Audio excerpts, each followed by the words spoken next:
All right. All right, everyone, so we're going to get started. Hopefully everyone that is planning to be on the webinar is actually already on. For those who either joined late or were not able to make it this morning for one reason or another, we are recording this webinar.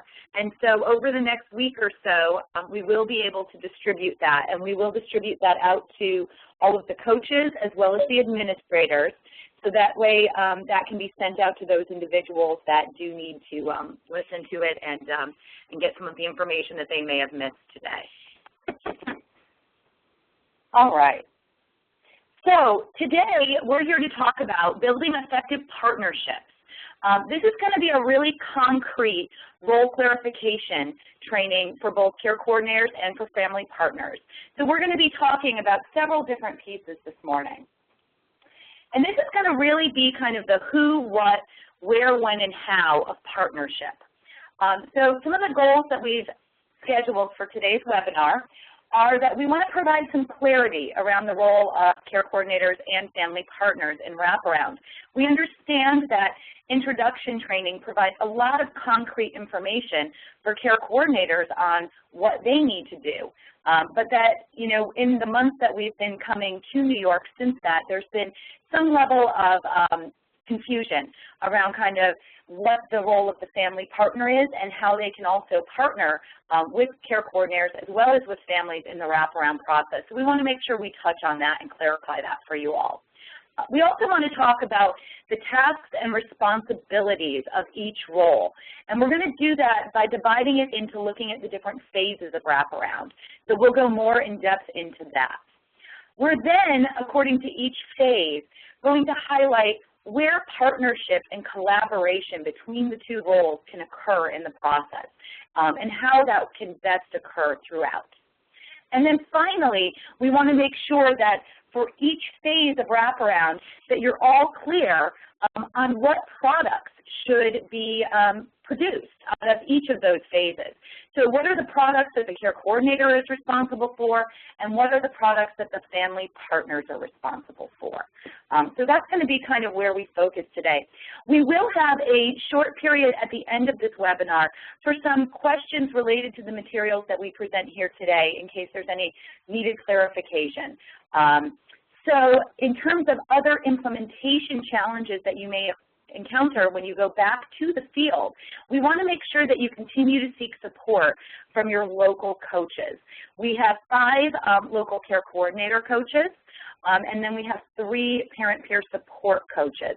So those are the individuals that should be meeting with you regularly for supervision and coaching, and they can also shed some light on any of the concerns or challenges that you may encounter, as well as answer any questions. If there's additional outstanding questions once you've gone back and begun implementing, we're going to encourage the coaches to reach out to us and send us those questions. So that way we can begin to provide some additional clarification in January when we begin introducing the model for group supervision.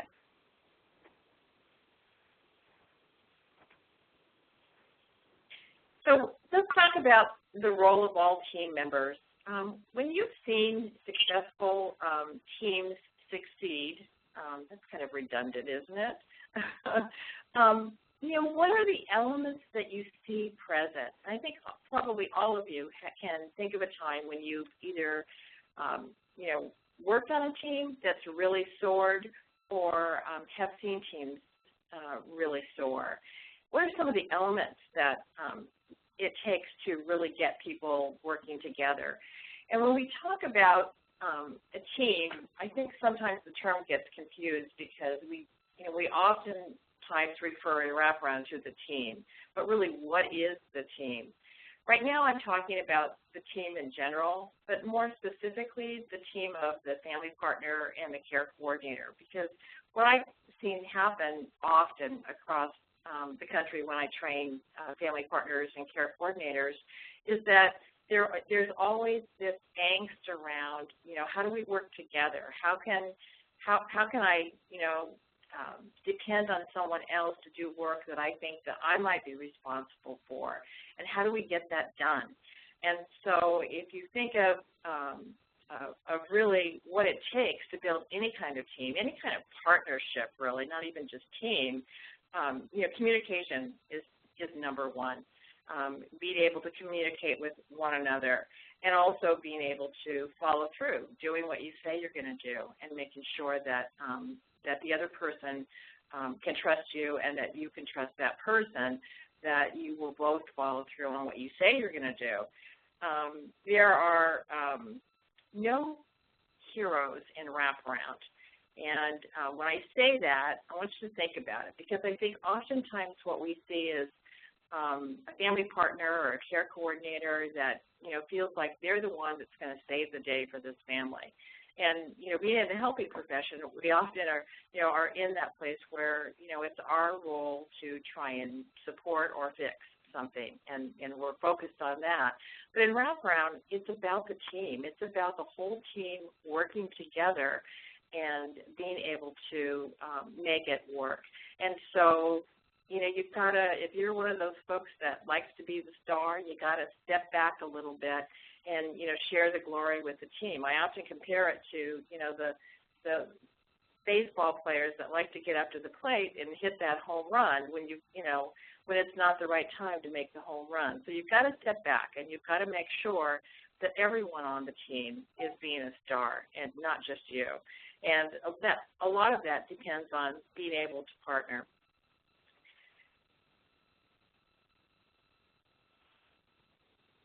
One of the things when we talk about the family partner and the care coordinator working together and really being partners is, it's more than just being a pair or just saying, well, we're supposed to go out together and do X, Y, or Z. It really is, thinking about what would that look like?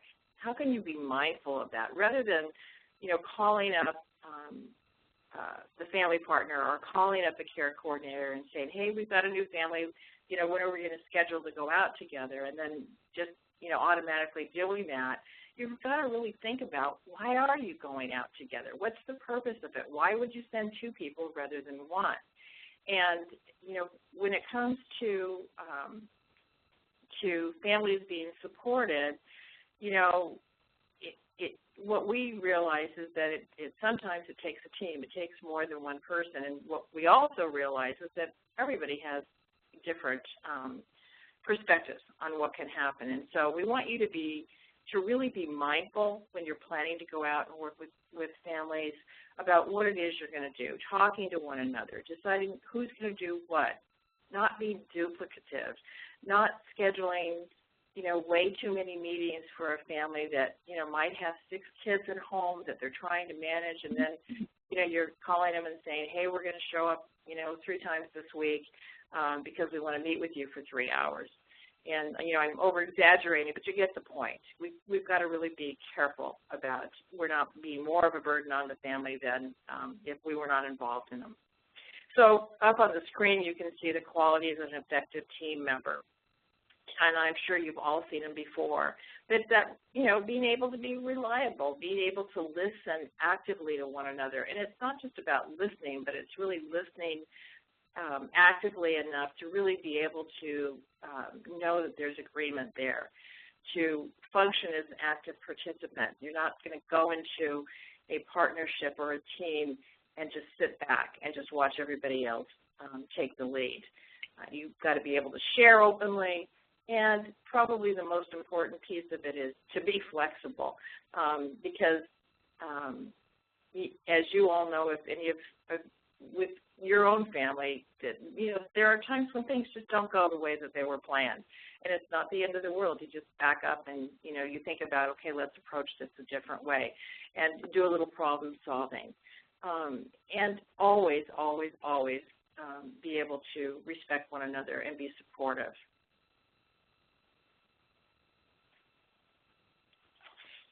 So this slide is really is an old slide, actually, but it comes from when systems of care were really being first talked about and having peer family support really involved. And so what is a collaborative partnership?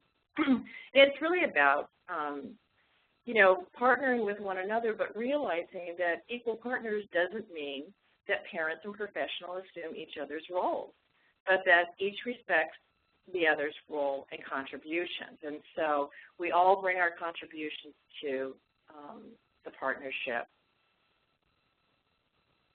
And I think that the other piece of that is that, again, while the professionals are the ones that are bringing a lot of that technical knowledge and expertise regarding wraparound, as well as some of the clinical knowledge regarding services and resources that are also available, we need to remember that parents, especially those parents that are in the role of the parent peer support partner or family partner, as you guys call it in New York, they're the ones who really have the most intimate knowledge, you know, of what it's like to be in a family's shoes, because they've been there. They've done that.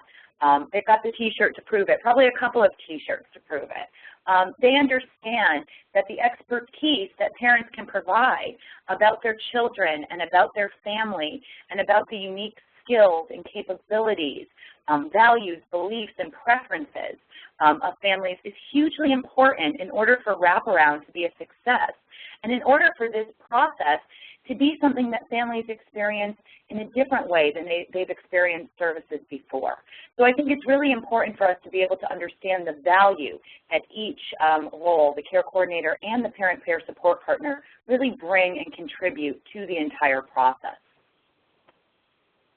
And again, as Joanne said, it's, you know, the process is never more important than the family.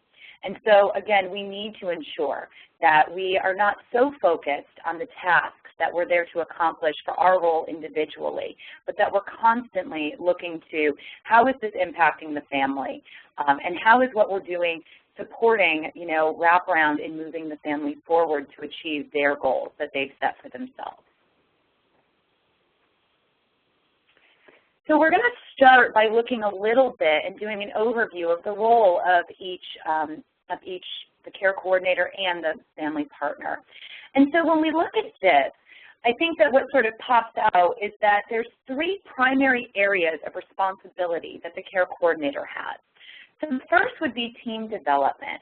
And in that also involves, because as we all know, the family is part of the team, as are the, you know, the care coordinator and the family partner. So it talks about really the bringing of individuals together. So that means, you know, bringing the family together so that we can talk with them and elicit their story. When we say family, we're talking about the whole family. So whomever that is that the family considers to be part of that family, whoever's a caregiver that's living in the home. We don't want to also forget about the siblings. They're very important people as well that need to be part of that conversation. Also, you know, we want to ensure that we're engaging various perspectives. So not only within the family, but also perspectives of various team members, both formal and informal and natural. Those individuals are going to have very unique perspectives. They know these families in different ways, and many of them will know them as much more than just the sum of the crises or events that the family has been through. So it's very important that we get that perspective as well. We also want to ensure that as care coordinators that we help foster a sense of ownership amongst all team members.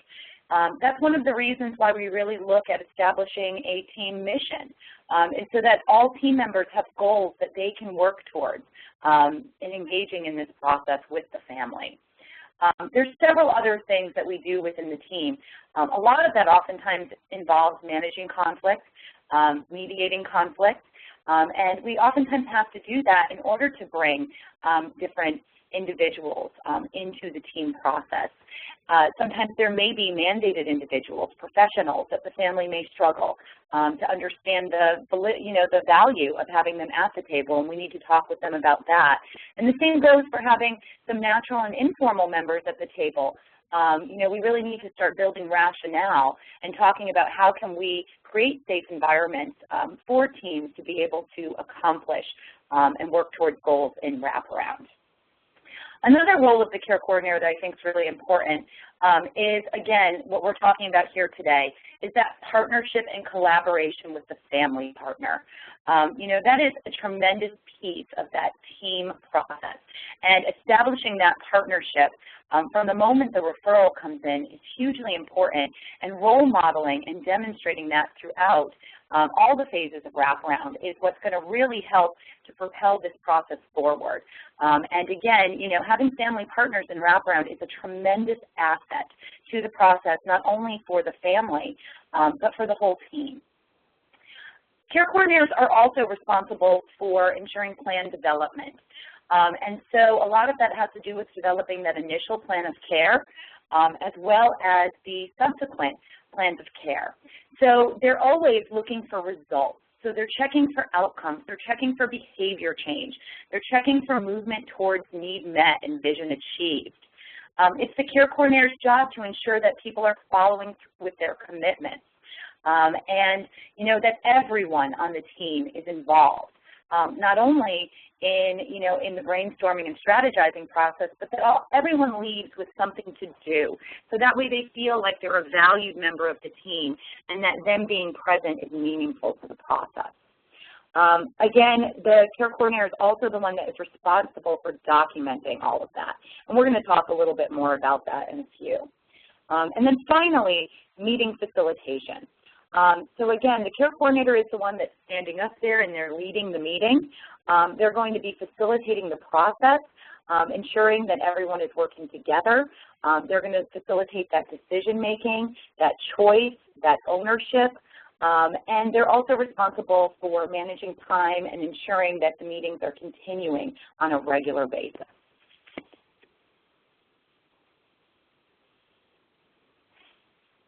So in contrast to the care coordinator, you know, really roles of engaging, managing, and blending perspectives in wraparound, family partners' focus is threefold as well.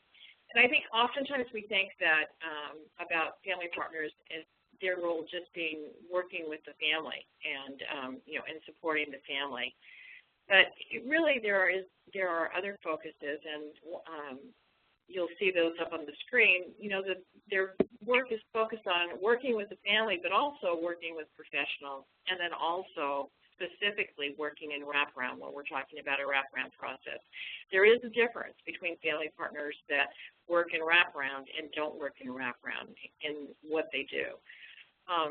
The unique piece, the thing that makes a family partner different is their lived experience, their journey raising their own child, being able to figure out how to get through it and still be standing is really the key to being able to support the process. And it's not just in the process of supporting the family, but it's also to be able to use their own personal story to help professionals understand what the family might be going through, to understand how things might need to be changed slightly to accommodate because of the family situation. But they also, you know, really are there to support the family, but also to support the process of wraparound. So they have to be mindful constantly about how do they support the parent, but then how do they keep the wraparound process continuing to move forward by supporting that parent to be able to be a full participant. So when family partners work with families, if you think about really what they do is they are able to make that connection through self-disclosure. But you notice up there on the screen that I put in strategic self-disclosure, because it's not just about going out, meeting a family, sitting down and kind of smelling your veins and, you know, telling them, you know, how bad things were for you, and you know, and maybe they're still bad, but you're still going. It's really about hearing the family story and then being able to strategically pull from your own story as a family partner to help the parent have hope again, to be able to build that relationship with one another, because you both have had the experience of raising a child with mental health challenges. through working with families, family partners are really able to keep the process focused with the family on their strengths. Oftentimes families come to us and they're in crisis. They are just about at the end of their rope. And a family partner can use their own lived experience to talk about how they may too have been in that place. But changing the focus to be really able to focus, what's going on by what the family's doing right. Because they're not going to get better based on their deficits and their pathologies. They're going to get better based on the things that they have strengths in. And the family partner can really help support the parent into kind of making that shift to be more strength-based. And also really being able to recognize the fact that so many of the big behaviors that they may be seeing in their child or in others really relates to that whole concept of underlying need.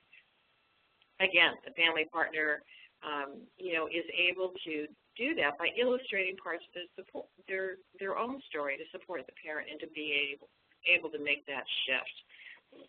When we talk about working with professionals, family partners do similar to the same thing with professionals. There may be times when they're in meetings or they may be having a conversation with someone, and the conversation may be seem to be going in the wrong way, and the family partner may be the one, because of the relationship they've developed with the family, to kind of sense things aren't quite going the way that we would hope that they would go.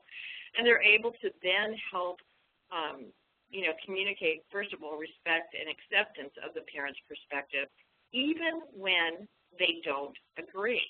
So one of the things, I would caution all of you care coordinators with is that family partners are trained to really support the parent's perspective even when they don't necessarily agree. The idea is that they'll work with the family to make sure that the family has weighed the options, but in the end, when the family has made up their mind and they're clear about their perspective, the family partner supports that parent's perspective. And I think that's key for the professionals they're working with to understand, is that it's not always about the family partner's choices or perspective. It's about supporting the parent, because actually that is key to their role. They recognize the strengths of the family and help families remain strength-based, but they do the same thing with professionals. I mean, you all know that you've sat in a team meeting or you've been in some other kind of a meeting where there is bias exhibited toward a family member. Family partner's there to try and help turn that conversation around, and the best way to interrupt bias is to really be able to turn it around and use a genuine strength to be able to counteract kind of that bias that happens. Again, they use the strategic self-disclosure in giving examples about underlying needs to professionals, and really help encourage folks to be open and to practice that back and forth communication. In the last one, working with wraparound, again, I just want to reiterate that the family partner is not only a champion of the parent, but also a champion of wraparound. And so it's a lot of the work they do is prepare the family to be able to be an active participant in wraparound. And then they do that by really partnering and collaborating with the care coordinator.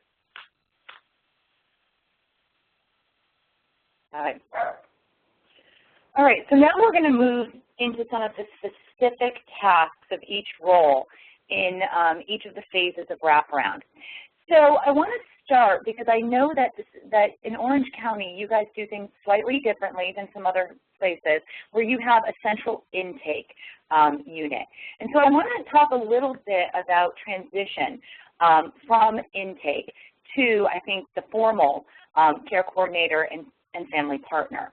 I think it's really important that we understand that when intake is going out there, they're spending a good amount of time gathering information about the family.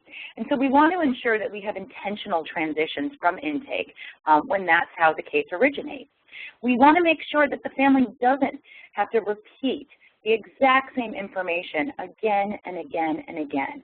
So it's very important to ensure that when you do receive information, making you aware that you'll be receiving a referral from the intake unit, that there, again, is some intentional conversations with intake regarding the family and the referral that you've received, as well as all the additional information that they've gathered.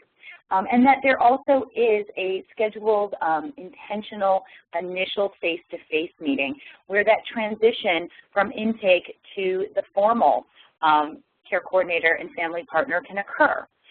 Again, having that joint meeting is really going to provide the intake unit with an opportunity to share the story and the strengths, prospective team members that they've gathered, and then to be able to introduce the formal or the newly assigned care coordinator and family partner to the family. So that intentional transition is really, really hugely important.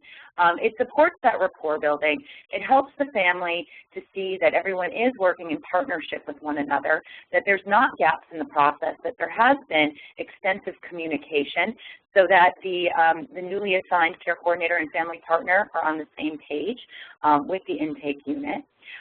It's also going to provide some information, you know, that's going to be imperative that we're going to need moving forward, and that will help us to, again, be able to engage the family better. So that meeting is crucial. So once that happens, you know, at that initial face-to-face meeting, the newly assigned care coordinator and family partner will also do several things. And so the care coordinator, again, as part of their role, they're going to be continually looking and seeking additional information on those initial conditions. So when we say initial conditions, it's those reasons for referral, you know, kind of when the family first noticed that maybe something was going on with their child or their youth, when they first reached out to the system or became involved in the system.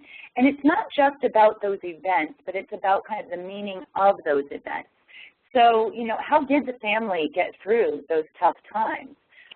Who did they turn to? How did they seek support? Was it something that was helpful and effective? You know, what worked and what didn't work?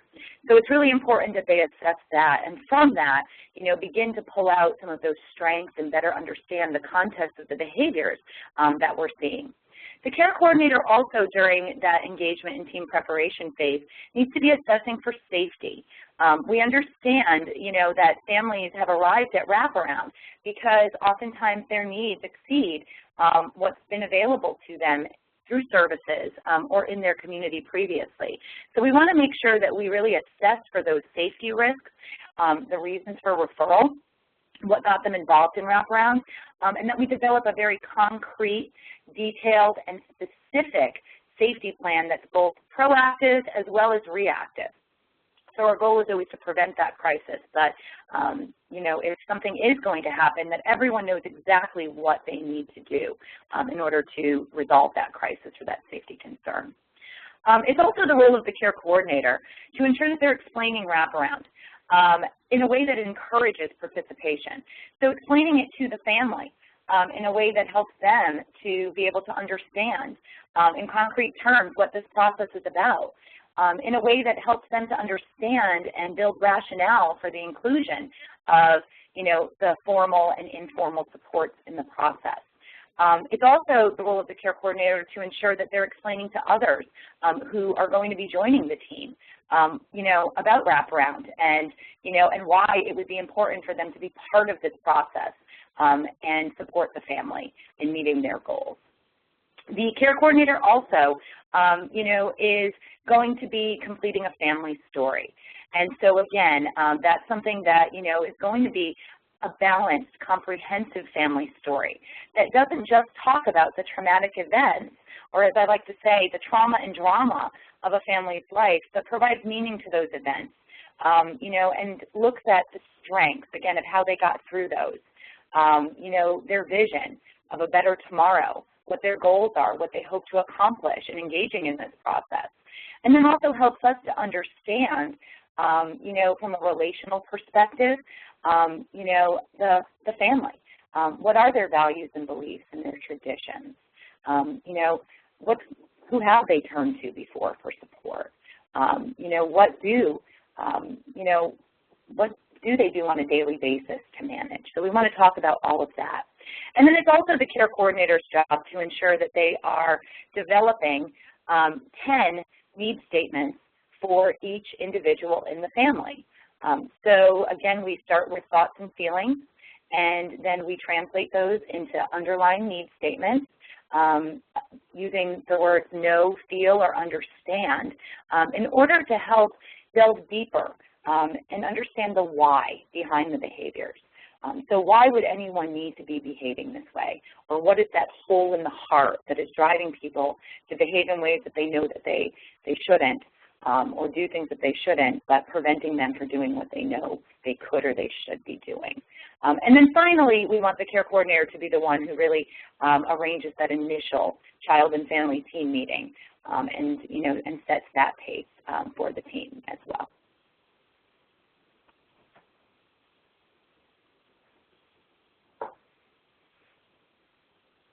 And so how about the family partner in phase one? I mean, what is their responsibility?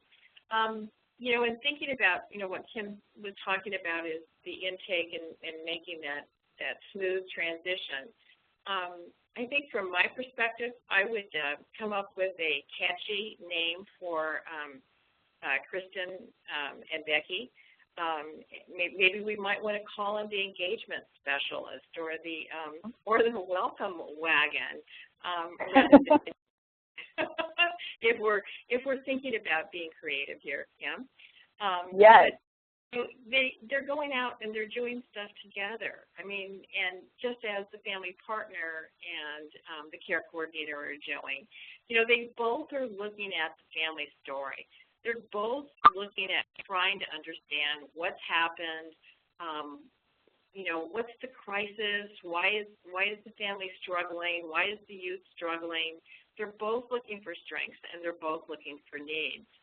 And yet it's not duplicative because they both have their focuses. And so, you know, when you were listening to Kim talk about what the care coordinator does in phase one, was really focused on getting enough information to be able to get that first team meeting together, to be able to identify the strengths and the needs and to understand where the parent is struggling, where the youth is struggling, and, you know, possible team members and all that. I mean, those are very concrete things that, you know, Kim will talk about when she gets to product. The same is true with the family partner. There are some things that they're focused on developing as well. They both, you know, as care coordinator and family partner, go out together and meet with the parent and explain, the family partner will be explaining kind of the purpose of peer-to-peer support. What is it? And you know, what should you expect to see from it? They're, you know, really explaining their role just as the care coordinator would do. And again, if the duo is together, they would be hearing the family story in a way that's really most comfortable for the family. The family partners are really going to be able to key in on that because of their own personal experience. They may meet with the family again, and they will be meeting with the family again one-on-one and go probably a layer deeper than that initial meeting with the care coordinator. The family partner is really the one that will really get to know the family and to not only understand their history, culture, and beliefs, but really, how did they recover from their past struggles? What were the things that happened that they were able to get through, and how did they do it? They'll be able to talk about their own story and really share the fact, again, that they're still standing, that they managed to get through it.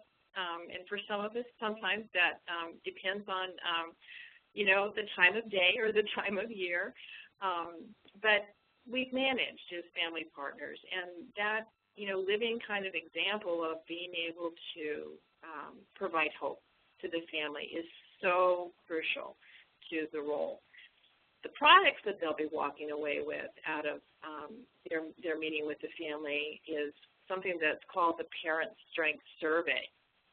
And we didn't put the products actually into this team meeting, but when Kim and I come and do our next visit in January, I'll be able to make sure that everybody has a copy of this Parent Strength Survey. It's really something that the family partner sits down and by listening to the family story is able to fill out with them and confirm that they're on track. A lot of what it does is it assesses the team participation skills of the family and of the parent, and really how best to support them to have the skills that they need to be able to be a full participant in the wraparound process. It's very focused on that, as well as pulling out how the family takes care of themselves. They'll be thinking about customizing and matching information and resources that might be most useful to the family, and especially in engagements, it's that initial kind of stabilization. Where can they get the family hooked up with? Is there a food bank that's needed? Is there child care that's needed, right away? Are there some things that the family partner can do to help the family be able to stabilize things enough to start their wraparound process? And then there's something that is called, not my favorite name, but the CAS tool. And the CAS tool really stands for the Collaborative Assessment of Support Tool. A long word, and that's probably why we've shortened it at the university. But it really is a tool that's geared at the family partner being able to determine or really make a good guesstimate of how much support the parent might need based on the parent's current support network. And so you can see, while their focus in going out and engaging is the same, there are some very specific things that the family partner and care coordinator do during that phase. Kim? All right, so now we're going to move into talking about partnership opportunities. And in order to just help with the understanding, we've broken down the partnership opportunities according to meeting for phase one in particular, because I think in terms of partnership and meetings, we probably have the most opportunity to role model that partnership for families during phase one. So we're going to start by talking a little bit about the initial face-to-face meeting. Again, with the way that you guys are organized with the intake unit, or as Joanne called it, the welcome wagon, which I love. I think it's so family friendly when you put it into those terms. This is where really that intentional transition from intake would occur with the family. So again, we would need to ensure that intake and then the formally assigned care coordinator and family partner are communicating prior to, in order to not only understand the family better, but also to schedule this meeting and ensure that everyone who is involved can be a part of this meeting. And all parties should really attend this. So both Kristen and Becky, as well as the newly assigned care coordinator and family partner. As Joanne mentioned earlier, we don't want our initial face-to-face meetings to go on for too long. Initial face-to-face meetings should probably be about an hour max, and especially if the family partner and care coordinator are working together to elicit the targeted information that each role needs. As we talked about on the last few pages. It really should be something that, again, is not a burden on the family. And we're going to say this several times because I know that, just historically working in this field, oftentimes people do go out and they will spend a few hours trying to get that information. We need to be very guided and targeted in our discussion to ensure that we're getting enough information where we understand the family in a balanced and comprehensive way, but that, again, we're not making this process overwhelming for the family. Again, the process is never more important than the family that we're working with and that's experiencing the process. So as we look at this slide, some of the things that we need to accomplish during that initial face-to-face meeting, we need to be talking about how we're going to work collaboratively together, and and how we're going to target information and guide the conversation with families. We want to make sure that we start off by presenting that partnership to the family from the get-go. So we should contact them together. Nowadays with, conference lines and all of that, we don't have to physically be sitting in the same room. We could do a three-way call. And making sure that families, understand that they, will be being transitioned from intake, that you're the newly assigned team that will be working with them. And during that meeting, we should briefly, or phone call, we should briefly introduce ourselves, explain the process in a way that families can understand. So not using a lot of that jargon, but being just very, very real about what this process looks like. And then again, scheduling that initial visit where if we do have intake involved, with them as part of that. Attending that initial face-to-face meeting together is going to be a wonderful opportunity to showcase the partnership between the care coordinator and the family partner. So again, it's about eliciting that comprehensive story that is going to be inclusive, again, of those initial conditions, the strengths, the team, and that is constantly seeking understanding of the context for the behaviors that have occurred. It's also important that the care coordinator and family partner work together to help the family and support them in developing a family vision, something that's not necessarily behaviorally focused, but that again, is going to reframe for the family what their goal is for the end of this process. So we want it to be future-oriented. We want it to be positive. And so it oftentimes is very helpful to have both parties working together, or both roles working together to help the family better define that vision and sometimes do a little reframing as necessary. Also, having 2 heads, 3 heads is better than 1. So to have both parties, both roles, be part of that crisis planning conversation.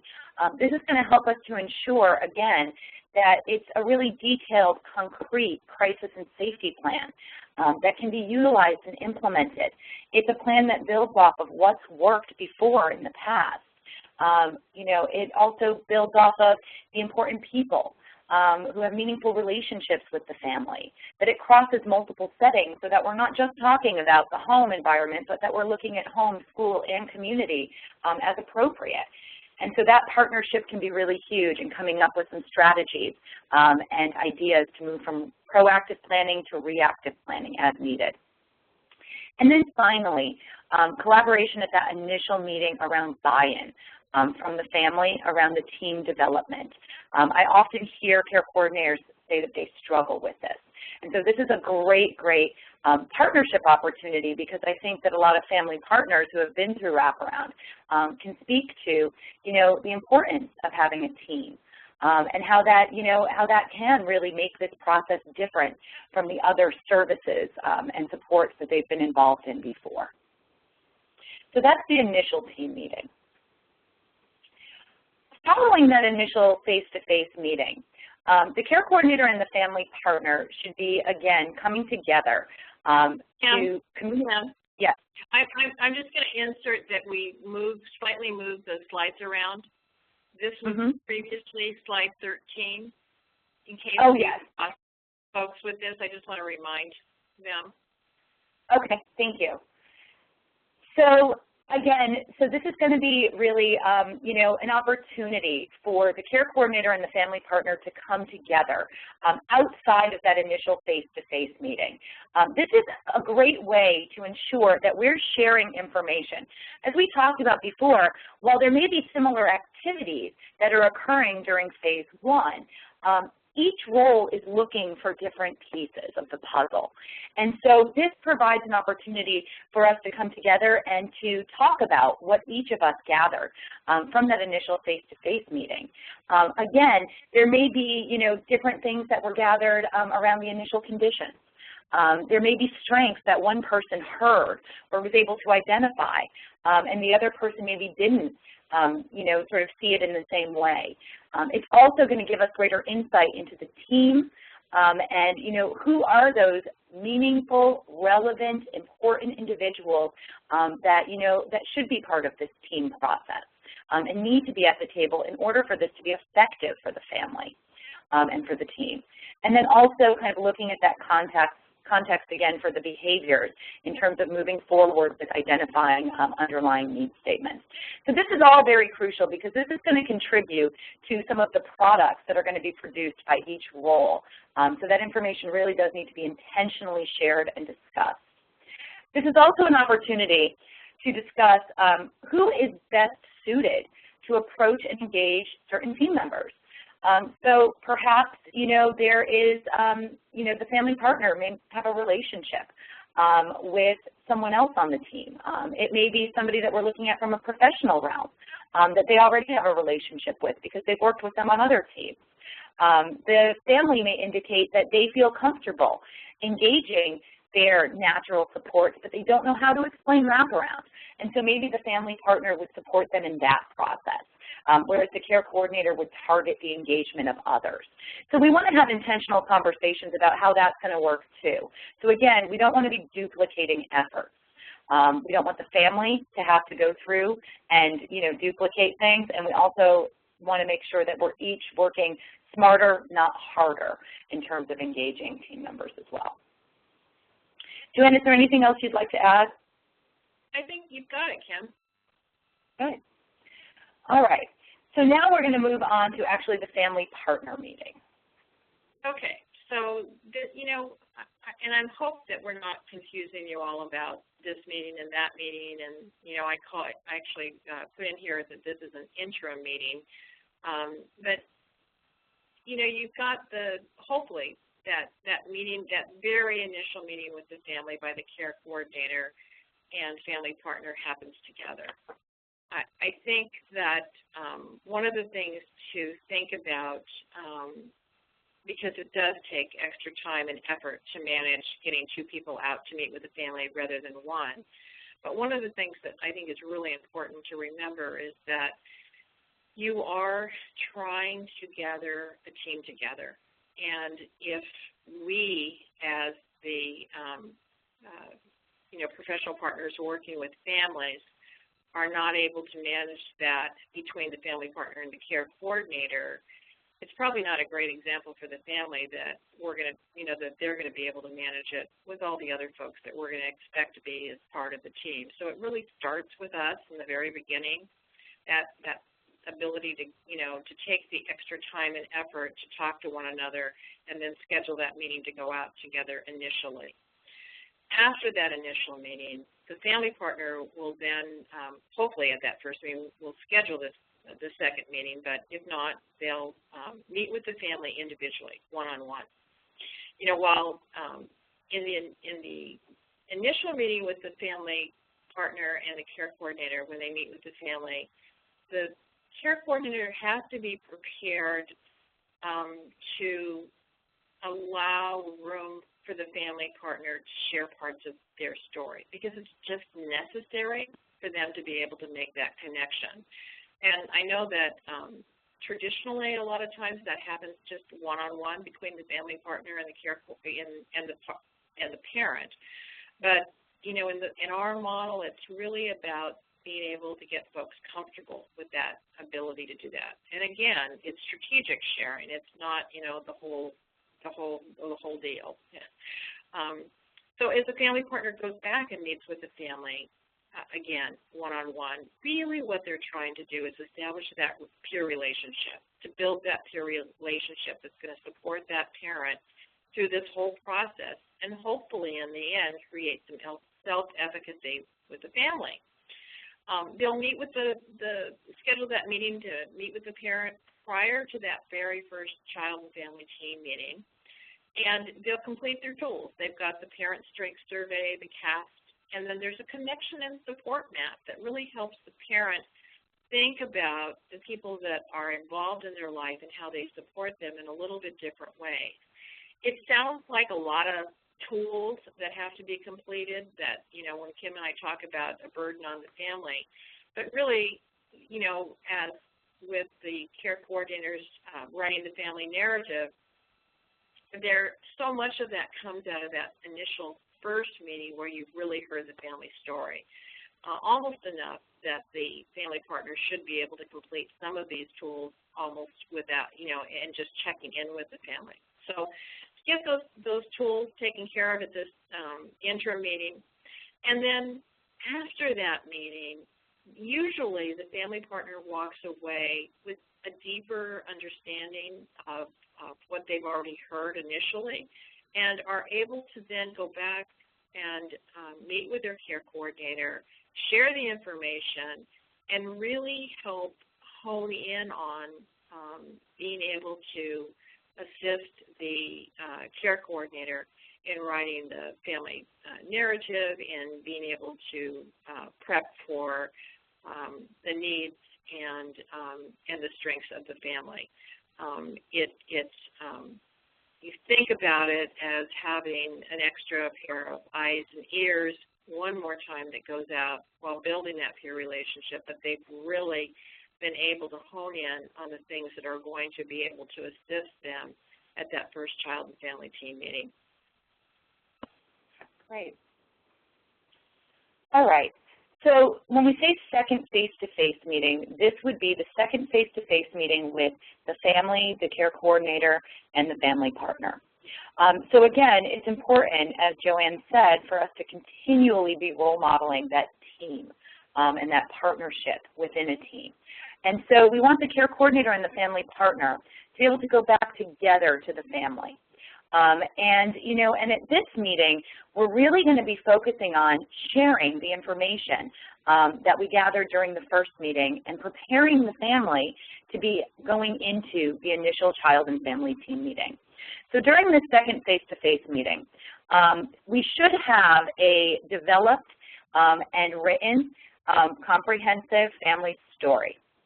And so we will be going back to the family as a team and talking with the family about the information we've gathered, checking for accuracy, and building consensus around how that family story is to be shared with the rest of the team at the initial meeting.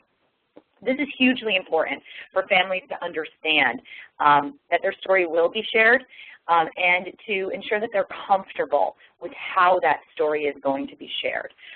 In coaching, we've talked a lot about how you can share stories just based on kind of looking at the strengths of the family and of the team. But we want to make sure that we're doing that with the family ahead of time so that they're not surprised, they know what to expect, and they're not nervous about what's going to be said. Because again, this is the family's story.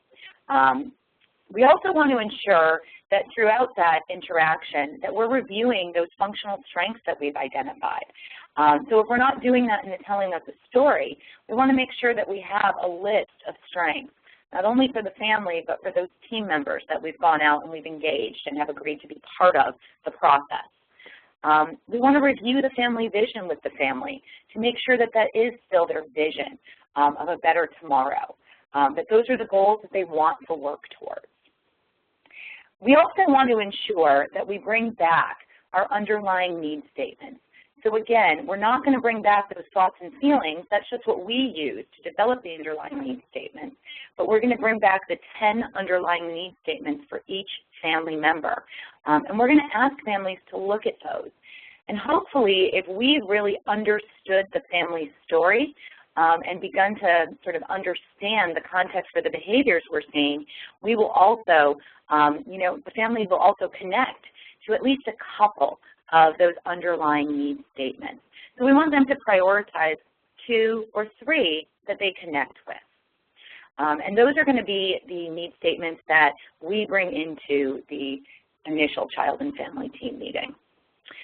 We always want to make sure that we're checking for the effectiveness of the crisis plan. So if something's not working, we don't want to leave the family, without a plan that can be effective. It's important that when we develop that initial crisis plan, that be something that can support the family until they make it to that initial child and family team meeting where we have the team together to revise and update it. However, if it's not working, we do want to make sure that as a team, the care coordinator, the family partner, and the family work to revise and adjust that. Finally, it's really important in both roles that we talk with families about what they need to fully participate in this process. What do they need to feel safe at that initial child and family team meeting? Are there concerns that they have? And do we need to establish some ground rules that the family needs to have in place for them to feel comfortable having this meeting. Oftentimes, as we talked about earlier, there can be some conflict between the family and other prospective team members. It may not just be with professionals. There may be other important people, whether they be informal or natural support, that need to be at that table, but that the family is worried about how they're going to interact throughout the process. So we need to talk about any of those ground rules that the family needs to feel safe and supported. And then finally, we want to make sure that the family understands what this initial child and family team meeting will look like. So we want to review the agenda with them so they know how it's going to flow. We want to make sure that they're clear and still committed to the time, the date, and the location of that meeting. And that, again, that we put the family in a position where they're going to have that voice and choice and ownership of the process. So they need to be informed of how that process is going to flow.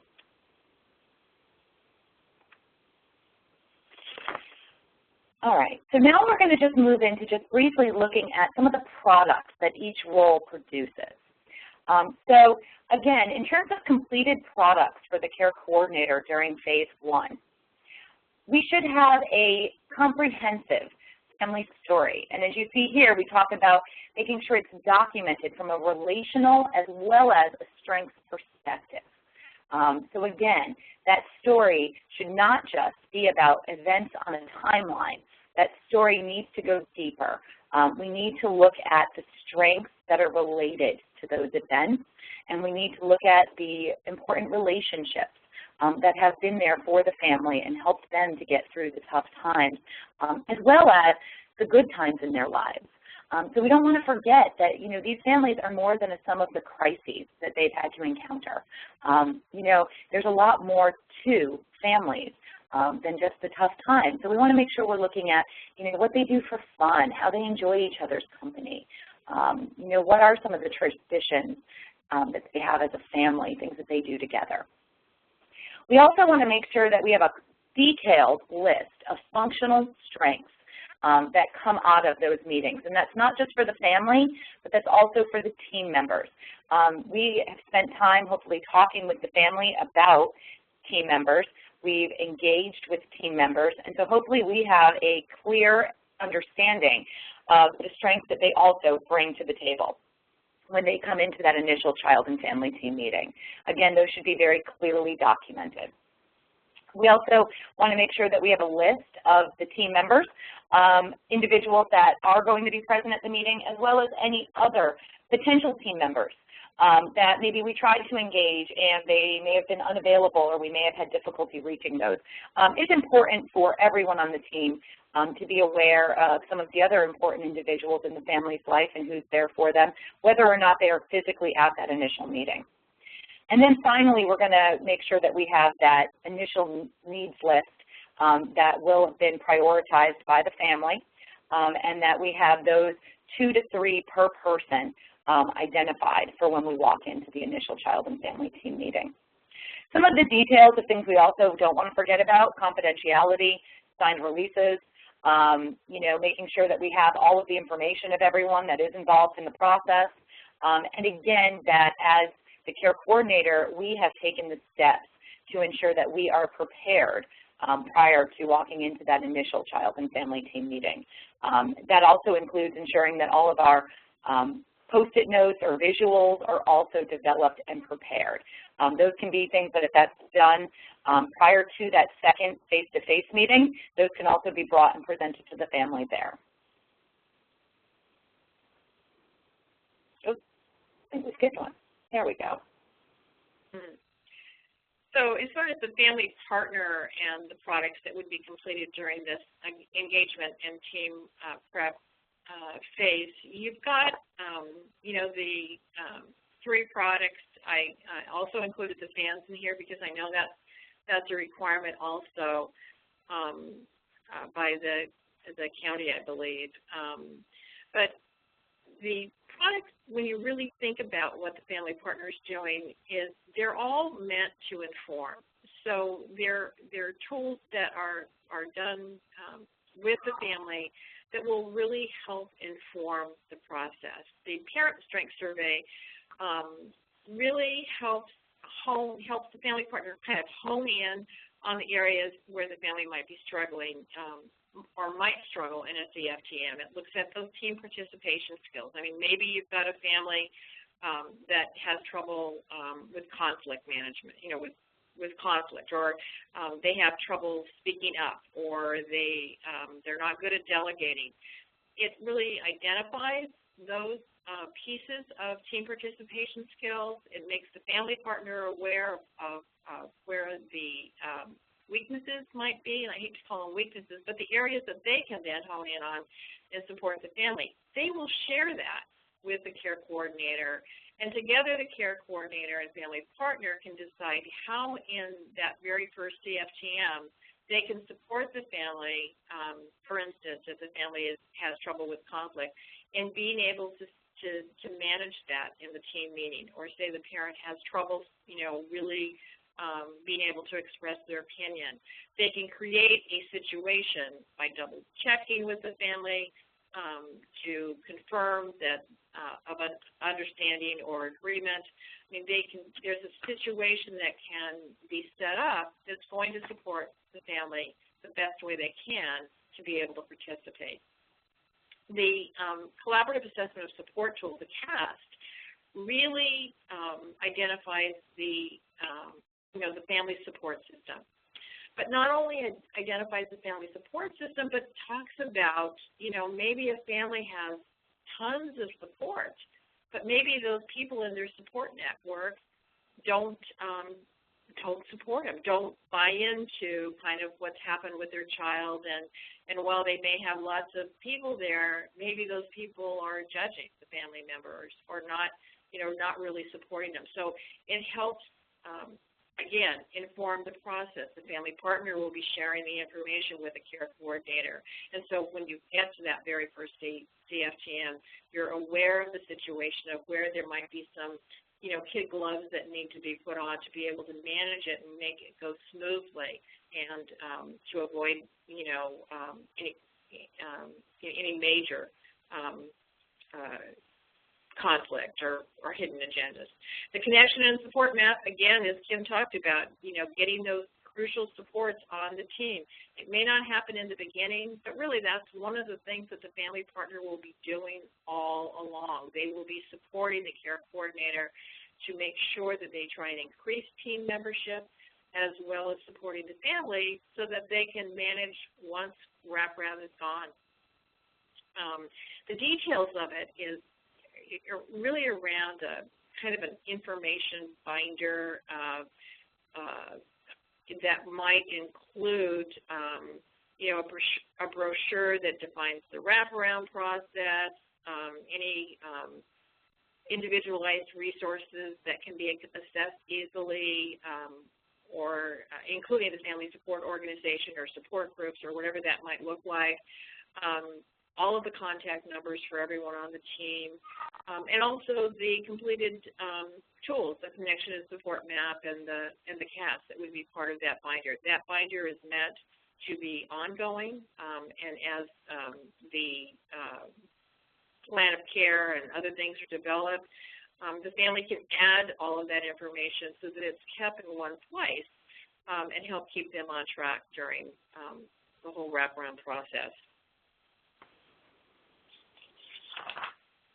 All right. So as you might remember from introduction training, phase one, engagement and team preparation, is a pretty intense phase. And so we want to make sure that, you guys understand also that we've spent so much time on that because that's really setting the foundation for wraparound and the foundation for having effective child and family team meetings, the foundation for ensuring that the family feels that they have access, voice, and ownership in the process. So we do want to make sure that, you understand that we are investing very heavily on the front end. But once we've developed that information, and we go into those initial child and family team meetings, that really should help us to propel that process forward for families. And ultimately, if we did a great job building a team, it's going to result in a little bit less work for the professionals, both the care coordinator and the family partner professionals. So as we go through phase 2, a lot of the facilitation duties, as you'll remember from introduction training, those are on the care coordinator. So I have a list of different pieces here, and I just want to sort of review them very, very quickly. But again, it is the care coordinator's role to really prepare everything walking into that initial child and family team meeting. So that goes for making sure that all of the visuals are prepared, making sure that we have copies of agendas for everyone, ensuring that everybody's been oriented to the process and understands like what's going to happen when they come to this meeting and what their roles will be. The care coordinator during that meeting is going to introduce the process, the team members. They're going to spend that time establishing ground rules, ensuring that the meeting is going to flow smoothly, and using those ground rules hopefully to be able to resolve any conflict that might emerge. The care coordinator also is the one that's responsible for presenting the agreed upon family story, the one that the family and the family partner and care coordinator built consensus around sharing. They'll present the strengths of the individuals, of both the family and team members. And so, that will also be something that they'll elaborate on. So it's not just about these are the strengths we've identified. It's about seeking additional strengths to be added that may be hidden, that we may not be aware of, that others do know. So we want to make sure that we put those in as well.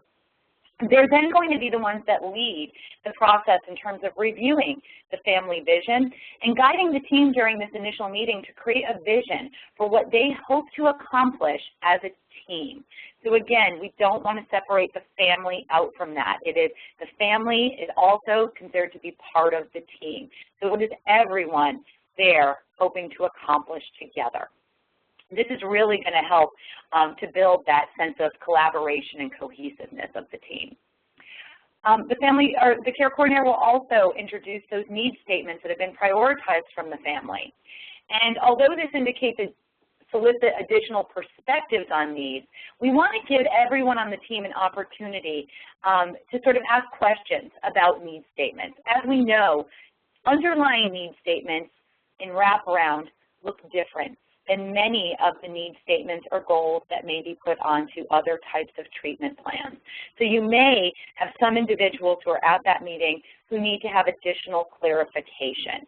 And the care coordinator needs to be prepared to be able to explain how we do needs and wraparound and why those needs look different.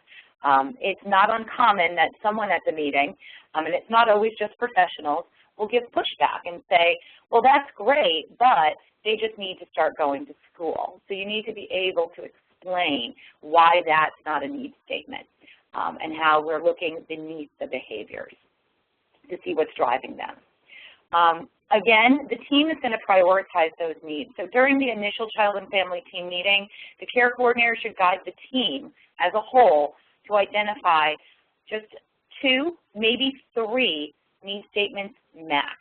One should be for the target youth, who is the individual that's been referred to wraparound, and the other should be for someone else in the family, whether that be a caregiver, parents, or other sibling. So we want to make sure that we have multiple need statements for various individuals. And then finally, we want to make sure that we're working together and brainstorming. So when we talk about brainstorming, it is the care coordinator's role to ensure that that brainstorming process flows. It's not about just throwing out one idea and planning around that idea. We want to ensure that we've generated at least 10 different brainstormed, creative, unique, individualized ideas for each need statement based on the strengths of the family as well as the strengths of the team. The family, again, is the individuals, are going to be the individuals that choose which brainstormed actions they want to put into their plan. So the team does not choose unless it is mandated. So if we have something like it's mandated by juvenile probation that they attend anger management, we do need to ensure that we talk about that and somehow include that so that we are meeting that need of the system. But for all other brainstormed ideas, it's the family that chooses.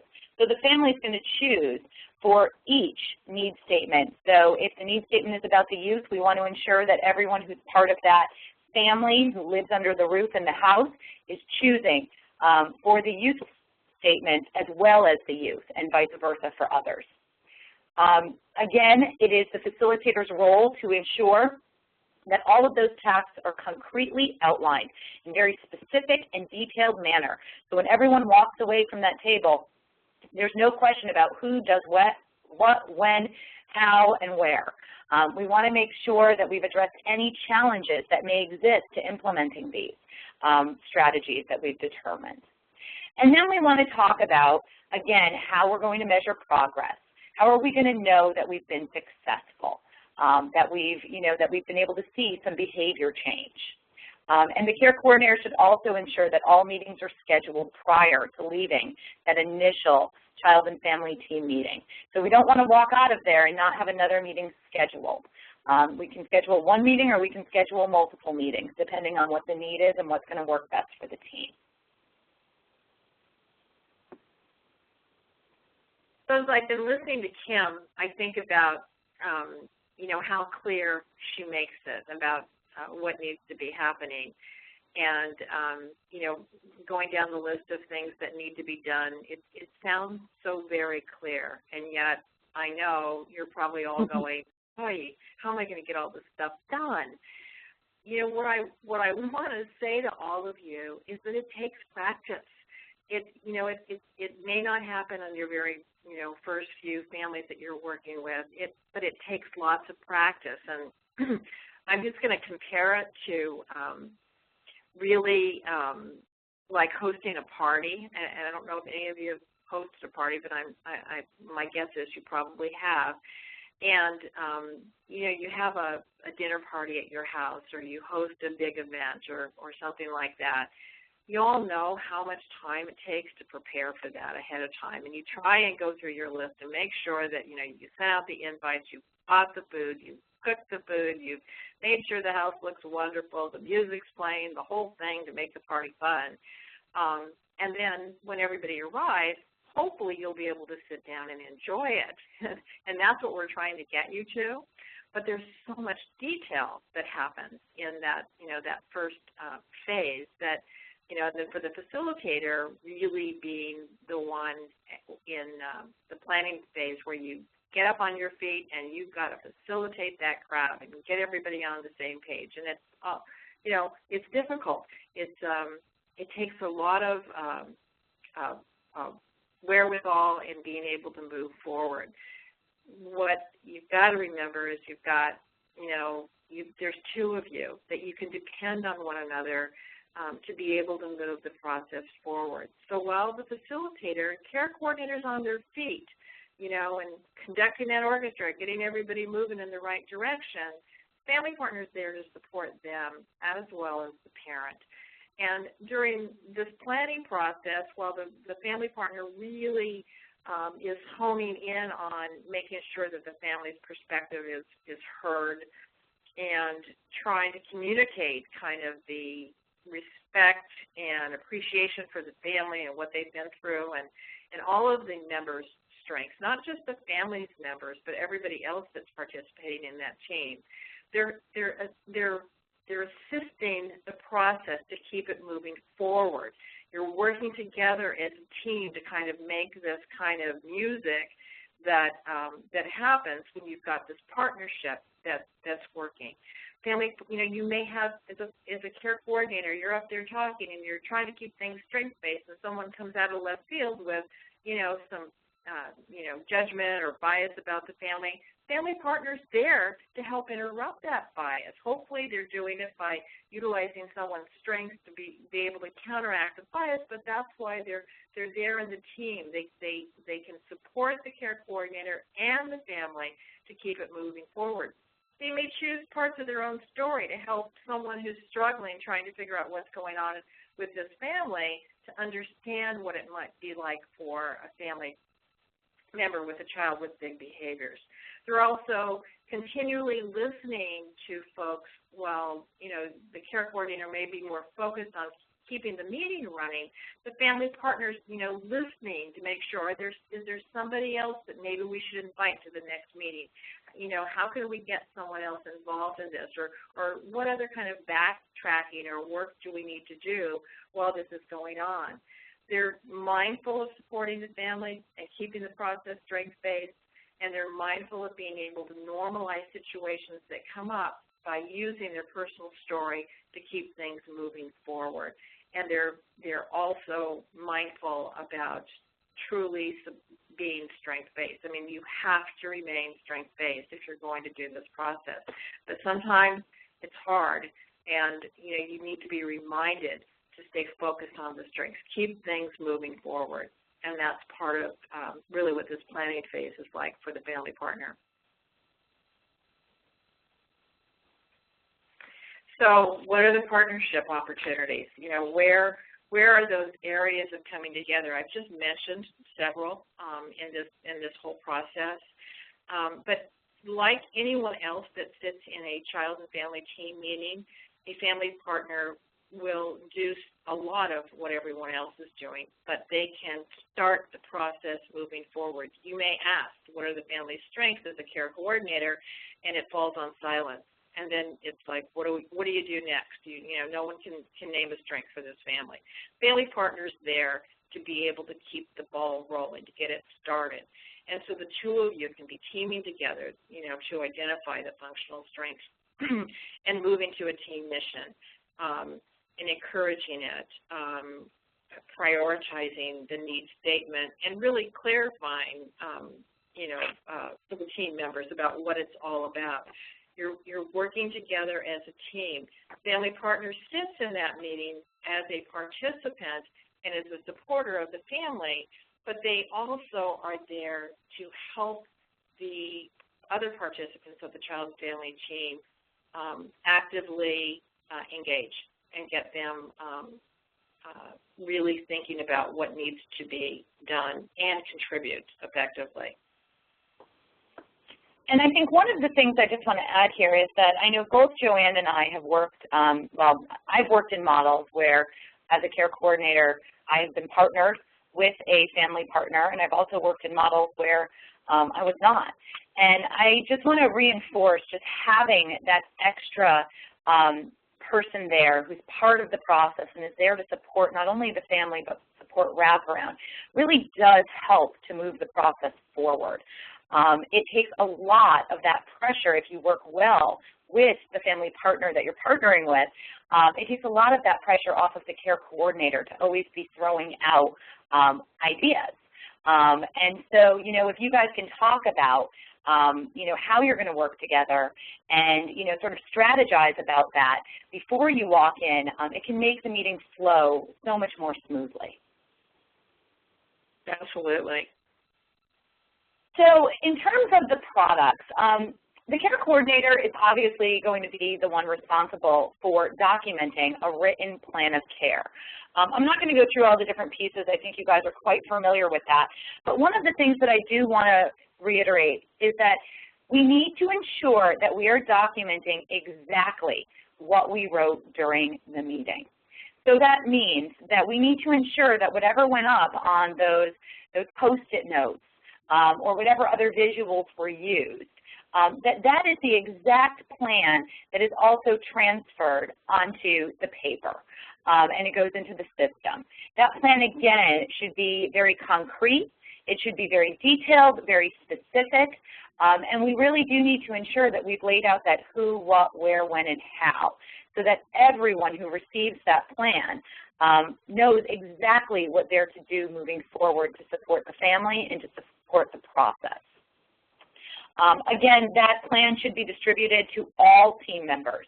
And so we want to ensure that that happens relatively quickly. We need to ensure that after the meeting, within about 48 to 72 hours, we can hopefully get that plan out to folks, whether that be via email, snail mail, or you partner together with the family partner to determine who might be able to drop that plan off.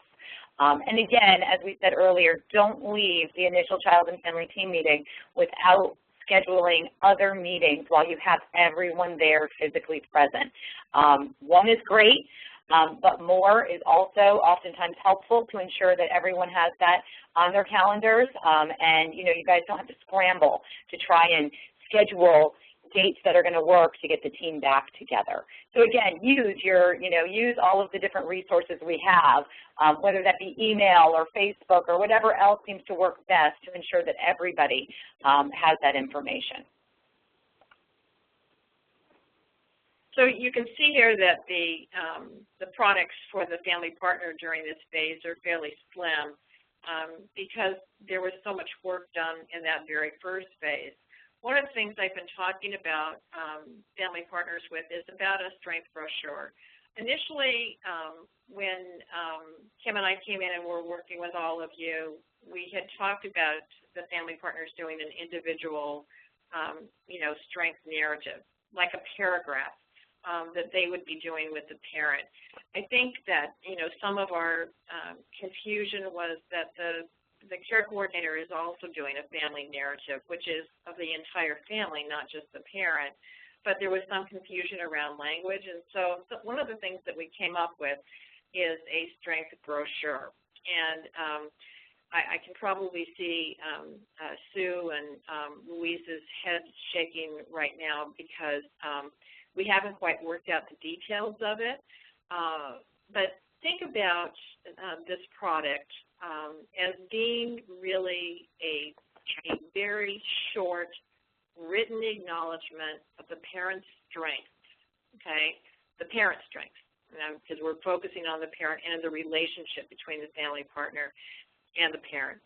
It's really meant to be that personalized acknowledgement from the family partner to the parent, that kind of, you can do this, back at you, really a support thing. It also is a nice product to be able to slip into that transition portfolio as the family transitions out of wraparound. And it really helps the family partner point out to the parent how far they've come in the end. So simple product expectations in this phase, but lots of support to the parent and lots of support to the care coordinator during this phase. All right, so we're entering into phase 3. Phase 3 begins immediately following the initial child and family team meeting. So there are several things that the care coordinator is responsible for doing. During those ongoing child and family team meetings, we want to ensure that care coordinators that they're eliciting information regarding accomplishments, not only task accomplishments, but also other accomplishments and changes, and that we're continuing to document that. I think it's really important for us to ensure that we are getting that information prior to walking into subsequent child and family team meetings. I personally like to make sure that if I'm working with a family partner that we talk about who's going to follow up on some of the progress that's been made so that, again, we're not duplicating efforts and we're not taking up more time than is necessary with team members or with family members. It's the care coordinator's role, though, to ensure that they're leading that conversation during ongoing child and family team meetings and that, that we're talking about the follow-through that's occurred. We're talking about the follow-through that hasn't occurred. We're talking about the impact that it's had as well for the family, if any. It's also important that we intentionally are creating opportunities for modification of the plan. As you all know, plans don't fail, or families don't fail, plans fail. And so we want to really live and breathe that throughout this process. So when things are not occurring in terms of task accomplishment or follow through, we want to make sure that we don't just continue with those same tasks. There's a reason that those didn't get implemented. We need to talk about it. We need to adjust those services, those supports, those strategies. We may need to stop them. There may be things that, for some reason we thought that the family had chosen those, but they indicate that that's something that's not realistic or there's too many additional challenges that they encounter to implementing those. If that's something that the family does not feel like is helpful, unless it is a mandated service that they must complete in order to, meet court requirements, or other requirements that have been laid out, we want to make sure that we give them the option of not continuing with those. Again, we want to make sure that any services that will be maintained, that we've again talked about, are there any things that we need to add, any things that need to be adjusted. It's also important that as a care coordinator that we're the ones who are eliciting participation. And so we need to be the ones that are talking with the team about who on the team wants to take responsibility for implementing and following through and reporting back on certain strategies and tasks. Again, the care coordinator will continue to document and distribute those plans of care to ensure that everyone remains on the same page. That's important even for those that may be part of the team but are not physically present at each and every meeting. They should always receive copies so they all are on the same page regarding what to do, especially if we've adjusted crisis plans or other strategies that they were involved in. And then finally, again, they're continuing to check in with all team members around that plan implementation.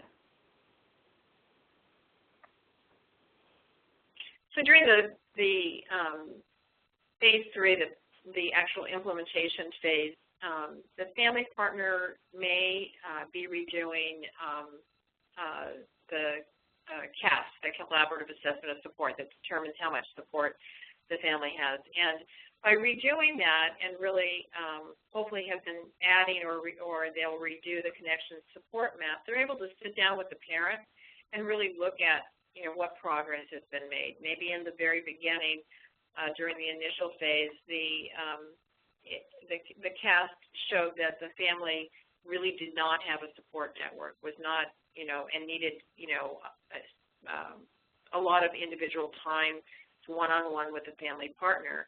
And maybe, hopefully, by this point, the CAS will show that the family has been able to start to develop their own supports in the community and are able to manage things. And the family partner can very easily, with both the CAS and the connection and support map, point out that self-efficacy to the family member and build kind of the idea that the family is growing and building resiliency and building strength. And so they're great tools to be able to point those things out.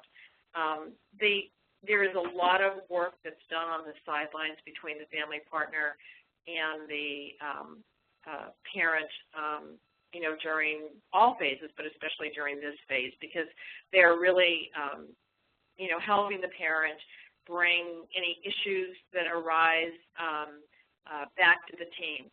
They are sitting with the family and helping to gain understanding of, where the family's feeling like that they're doing well, not doing well, where they might need more support, and also helping the family be able to articulate that in a team meeting.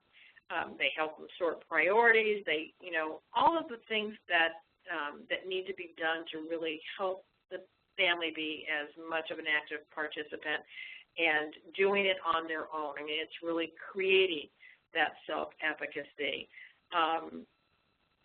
The other piece that happens here is, and it may not just start here, but there's really helping the parent focus on the self-care. Early in the beginning, when we all go out for those first team meetings, oftentimes the family is so stressed that if you tried to talk to them about self-care, they'd probably laugh at you. I know I would have.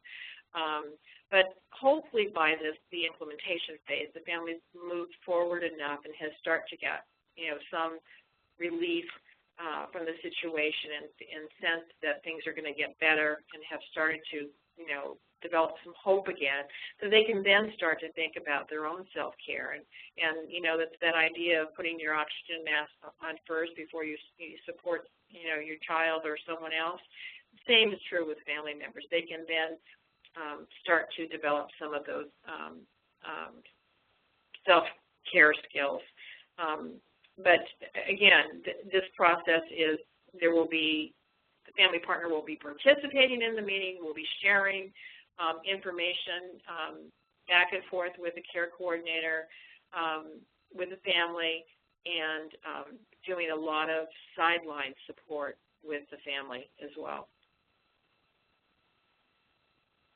All right, so again, to talk about some partnership opportunities for the family partner and care coordinator. As we've talked about already, it's really important that we're following up with everyone on the team regarding progress in terms of task implementation. This should be done before the meeting. And again, kind of that idea of divide and conquer. We need to work together on this. If we know that the family partner is going to be out meeting with the family, we want to, have them engage the family around progress. If we know that there's a meeting, perhaps at the school and the family partner is going to attend that with the family, we want to make sure that they're getting some input back prior to the next meeting from them as well. So we need to be strategic about this. And again, making sure we're not duplicating efforts. That's so hugely important because that's where people begin to get very frustrated. So we need to be strategic in having ongoing conversations around that. And then when we find out that information, we need to be talking with one another and updating so that everyone walks into that meeting knowledgeable and aware. And that way we can do some troubleshooting if needed prior to the meeting and talk about maybe how both the family partner and care coordinator will support each other and the process in that setting. Again, it's always important to ensure that we are role modeling for the family and for the team. So we need to be also thinking about newly identified strengths that can be added to the list. That should be something that is done and celebrated at every meeting. And that's not just for the family, but for all team members too. That needs to be an intentional process. It's also really hugely important that we're celebrating accomplishments and improvements. And so, this is one way to start supporting the process and advocating, for changes to be made to the plan if we're seeing that it's not working for the family. We need to make a big deal of the accomplishments that have been made. And so we want to make sure that we also are role modeling that celebration of progress. And finally, at every meeting, it is something that we can collaborate on is to discuss the addition of new team members. As those are coming out during the team discussions, or the team meeting discussions, we want to make sure that we're discussing, how are we going to engage these new individuals prior to the next team meeting? What does the family want to be involved in that process? Do they feel that somebody else on the team, maybe not the care coordinator or the family partner, are best suited, to work with them or to engage additional team members? So let's have an intentional conversation about how that will happen. And then the products. The plan implementation phase, there are several products again. We want to document any changes that are made. We want those to be adjusted and incorporated into the plan of care, and we want that to be sent out to all team members. We want to make sure that we're also not just documenting task accomplishment. I see this all the time when I work in different states across the country. We want to make sure that, yes, we need to know, it's important to know, did people follow through and take responsibility for the task that they agreed to complete? But it's also important for us to see, are we seeing changes in behavior? Has progress been made in reaching some of the outcomes that have been set? Those will be related to the reason for referral. Is the family feeling like they're moving closer to meeting their needs? Are we tracking that in a concrete way? Are we using a rating scale? Are we tracking that using graphs to see if we're really seeing some improvement in the families feeling like their needs are better met? Are we tracking how much closer we are to the family vision, the family mission? So those are all things we need to be cognizant of as care coordinators. And then again, finally making sure that we are, establishing methods of communication for everyone during the interim, and that we're always working to orient new team members to the process and elicit their perspective that can be incorporated in to the story as well as to the process as a whole. So as Kim said, it's really, updating things. I've got in there quarterly cast and connections and support map, and really it's just that first, they'd be done in the first phase, and then again in this third phase as families are moving closer to transition. The strength brochure would be updated and new strengths would be included, and again that exchange between the family partner and the parent, and then the self-care plan as we mentioned before. The family partner really is this part of the process while supporting the parent. They're making sure that the parent is increasing their support network so that they're able to do this on their own once we're gone, and also maintaining and communicating that strength perspective all along the process. Part of what Kim talked about is the care coordinator really helping the team evaluate how much progress has been made, how much closer to the family vision is the team. And a lot of the conversation that's going on between the family partner and the parent during this phase would involve some of that, really talking about, how good is good enough, making sure that the family has, realistic expectations for their family, for their child. Oftentimes what I've seen is that it tends to be us, the team, that sets the standards higher and that we need to achieve more than the family. Oftentimes with families, when you go through like the life domains and you ask them how are things doing in this area, if they get to like, well, it's, we're feeling like we're about 50%, 51%, we're feeling, better in this area. Usually that is enough. Not always, but what happens is that you can then hone in on the areas where there might be more that needs to be done in other life domains. And, and part of the process that the care coordinator is doing is by being able to evaluate that with the team is keeping them focused on, what are the areas that we really need to ramp up on to make sure that this family is ready to transition. Family partner does a lot of work with the family in preparing them to have those kinds of conversations and those meetings. All right, so now we're entering into phase 4, which is transition. And like everything else we do in wraparound, transition is intentional and needs to be intentional. We don't want to get to a point with families where, all of a sudden one day we go to their home and say, oh, you know what, our funding ran out, and so this is going to be our last meeting. We need to do intentional transition. And so that needs to begin 90 days approximately or 3 months prior to formal wraparound ending. Hopefully that's something that you can, become aware of not only through the progress that the family's made, but also through your own, certification and recertification requirements for continuing wraparound with families. So again, we want to ensure that we are not only transitioning, but that we're also planning for transition and that we're planning for the needs of the family post-wraparound. So again, if we have sufficiently met the current needs, are there any hypothesized needs for the future? Perhaps right now the young person, maybe 10 years old and the family is worried what's going to happen when they hit, puberty in a few years. So do we need to come up with plans for that? Or perhaps there's a particular event that there's some concern around there being challenges. So we want to make sure this is all very intentional. We also want to ensure that the family has experience to practice what it's going to be like for them after formal wraparound has ended. This means that as families voice a level of comfort in taking maybe a more lead in the process. So some families may say, hey, I feel really comfortable and confident. I'd like to actually, guide the process in terms of adding additional strengths, talking about accomplishments.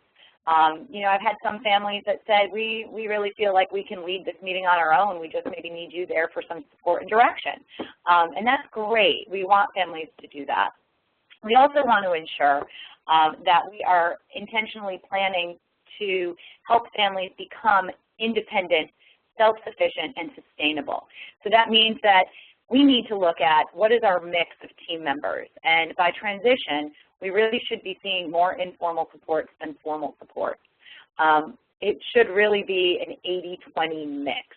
So we would be hoping, if we have all done a great job and led the team through this process effectively, that there will be greater number of informal supports there for the family moving forward. So hopefully they won't necessarily need to come back in to wraparound to get their needs met. Also, hopefully we've been able to brainstorm creatively some ideas, perhaps if they no longer have access to formal service providers, how they can continue to work towards some of the goals they were focused on with them. So really the transition phase is all about, as Kim said, life after wraparound.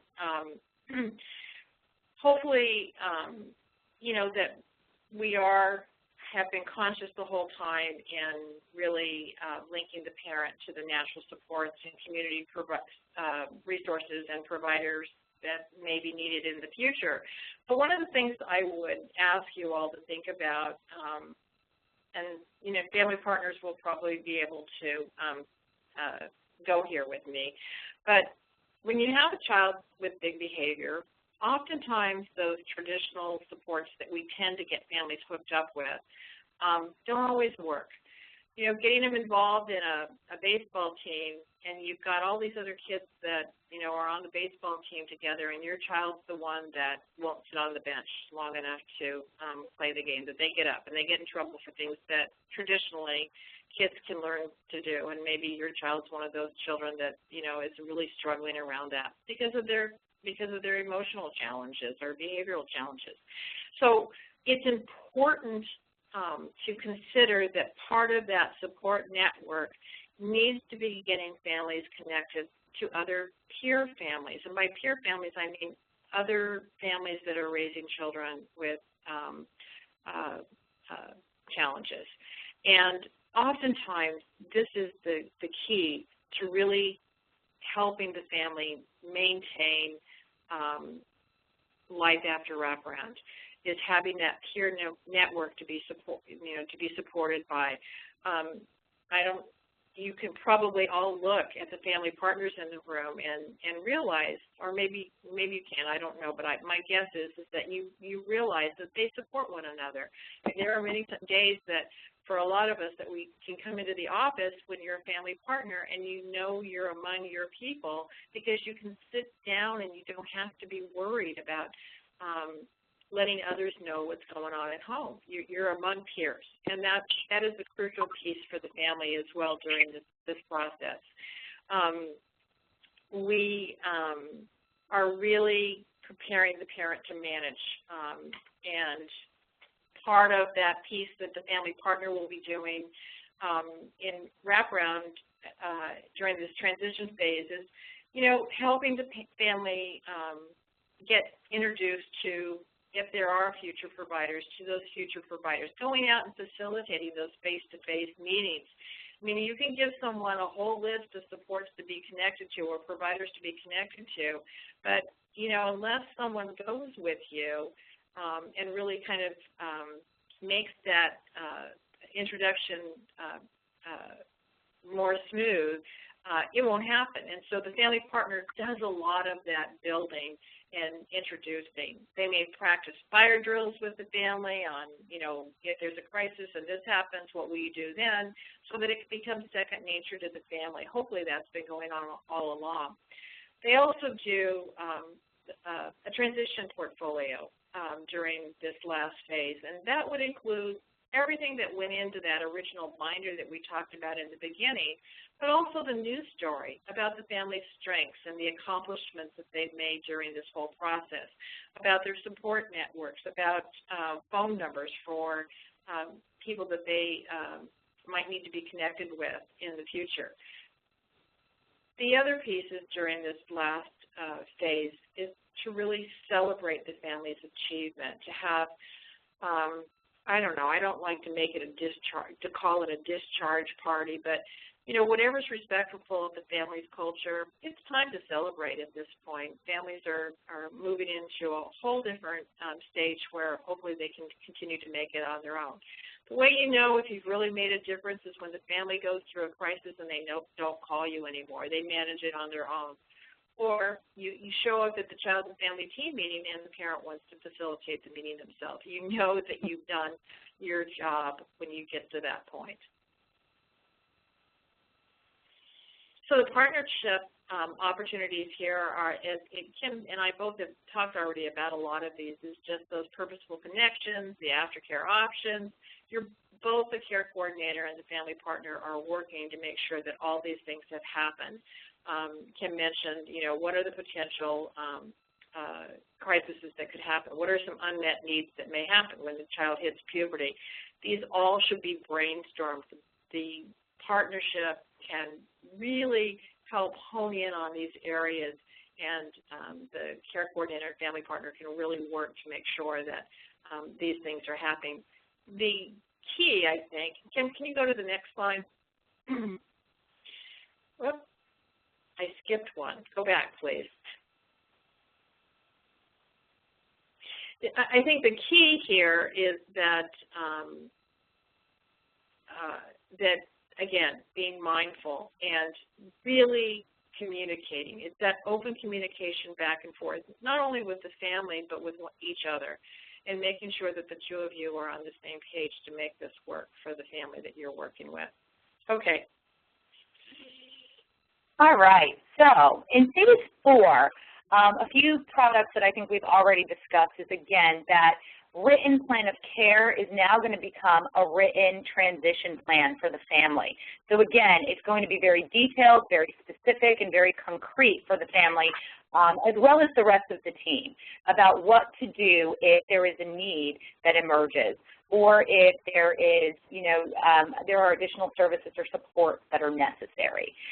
Again, we're going to also have a written crisis plan.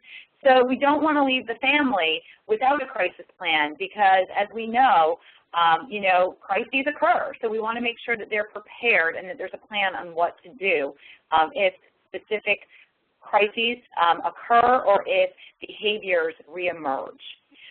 Again, we want to make sure that everyone has contact information for all team members. It's so crucial to ensure that when we do end formal wraparounds, that everyone still knows how to get in touch with each other. I've had plenty of families that when they've reached transition, you know, they've continued to hold their own child and family team meetings with many of the same team members that were part of their team. Oftentimes, you know, that may not include a lot of the professionals anymore unless they're still involved in some of those same services and supports. But so it's important to ensure that everyone knows how to reach one another. And then again, as we talked about, we want to have that formal discharge document that really details everything that's occurred, as well as written letters of introduction for the family. Because what we don't want to have happen is the family to have to arrive at a formal service provider's door and not be able to show them all of the amazing work and accomplishments and goals that have been attained through wraparound. We want them to be able to share that information with new folks. And so that's where certain products such as that transition binder, as well as those letters of introduction, can be hugely important. So I've kind of already gone over these, the completed products for transition and the transition portfolio. So let's move to the next slide, Kim. Mm-hmm. So this slide really illustrates both what the care coordinator and family partner both have their their own role and responsibility. Clearly, I hope we were able to outline kind of, the work that they each will be doing individually.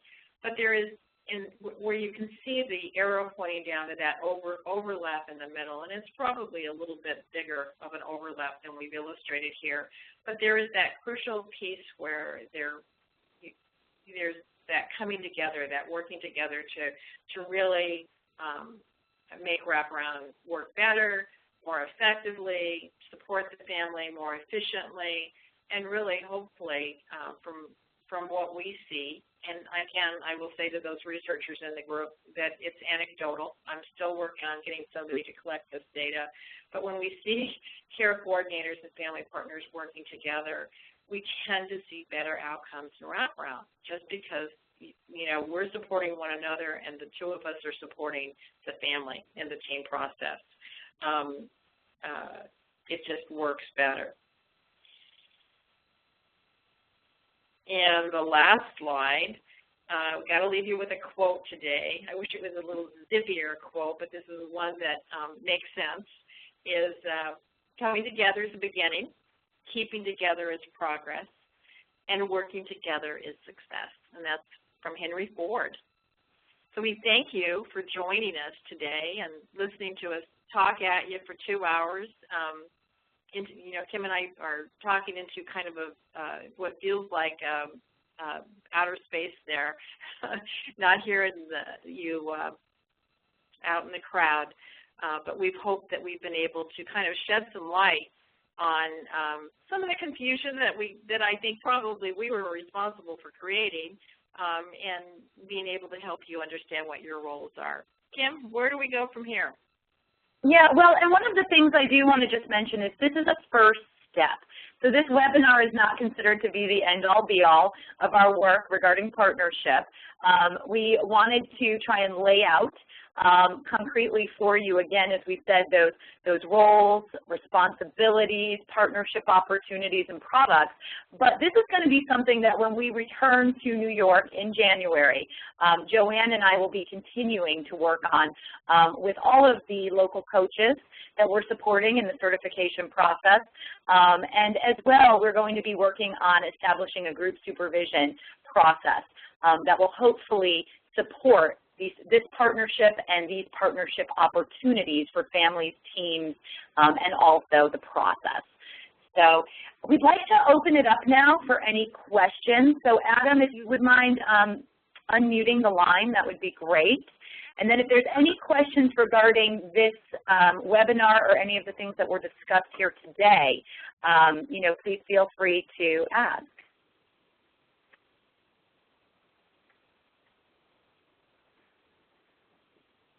Hello, Kim, Joanne. Hi. Yes. Hi, Kristen Moses-Westphal. I have a process question or documentation question. My understanding historically has been if it's an event a team member or something a team member is doing, it needs to be in the plan of care. And so I was wondering specifically about the family partner activities and the transition activities. Should those be listed in the plan of care? Joanne, do you want to answer for the family partner piece? Sure. Traditionally, they should be. And, I've gone over mostly today responsibilities that the family partner will be doing. And just like the care coordinators, developing the plan of care is not, well, I guess it might be listed in the plan. But, that part seems just more like responsibilities. There will be things that happened in those team meetings that will be decided upon. Hopefully, in the team meetings, in the child and family team meetings, there will be brainstorming done and there will be tasks assigned. What Kim and I like to see is that everyone that attends a child and family team meeting leaves with a task, okay? And the majority of those tasks should be done by others than the care coordinator. And necessarily family partner, but the family partner will be doing a considerable amount.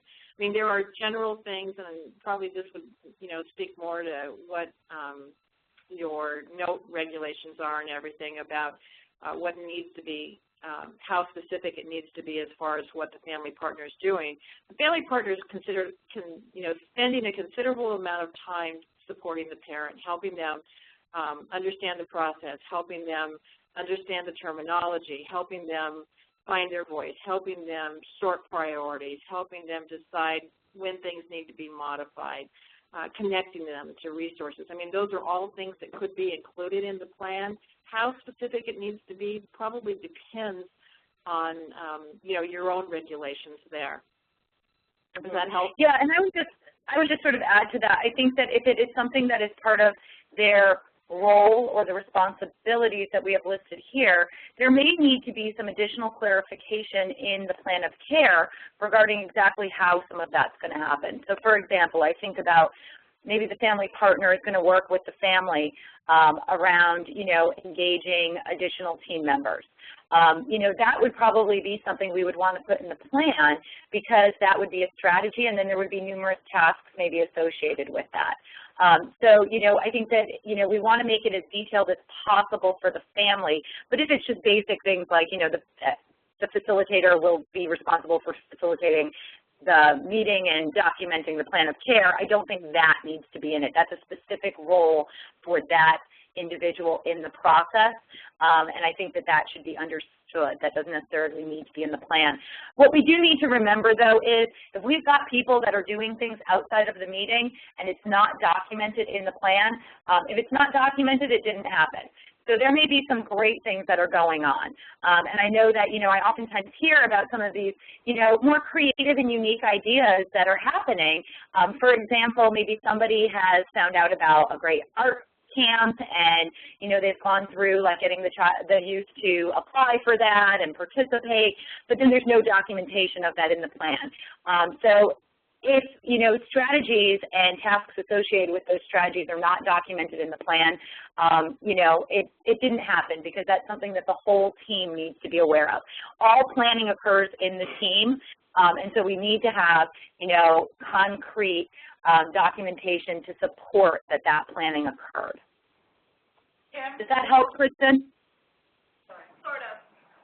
This is Sue. What we were actually asking about is when the family partner goes out to redo the cast or redo the support map, like in the third phase, do we need to put that on, or is that just a function of the family partner? Because that's where the question came up when that. Well, it is a function of the family partner, but I think that, for me, I would talk more about the results of redoing the cast and the connections and support map. Family partner would reevaluate the family support network, evaluate progress. You can, rather than naming the tools that you'll be using, you can really name the activity. Right. And again, as Kim said, those kinds of things it's important to document them. We've always got researchers and evaluators looking at things deciding what elements were in the process to help make it successful. That kind of stuff is important. It means that you're paying attention to details. Does that make sense? Yeah, so we would add the things that were developed and found out during that point in time, such as new strengths, new informal supports or formal supports, and those type of things. Yes. Yeah. Describe the activity and the results, probably. I think it's further along. It's important for you guys to understand what the products are. But again, that's for your understanding. A lot of times these acronyms won't have any meaning to a family, such as the CAST and stuff like that. They won't have meaning to the team. So you guys know that the information you're receiving, first of all, you know when it needs to happen on a quarterly basis, and then also the information that you're receiving from that, how it will feed back into the process, and how it will inform new activities. Yeah. Right, so we can do this being written into the plan, and then when we do it, we report back what we did. So it's not really written into the plan that we did it. So it's possible to do these things without it being written into the plan. Yeah.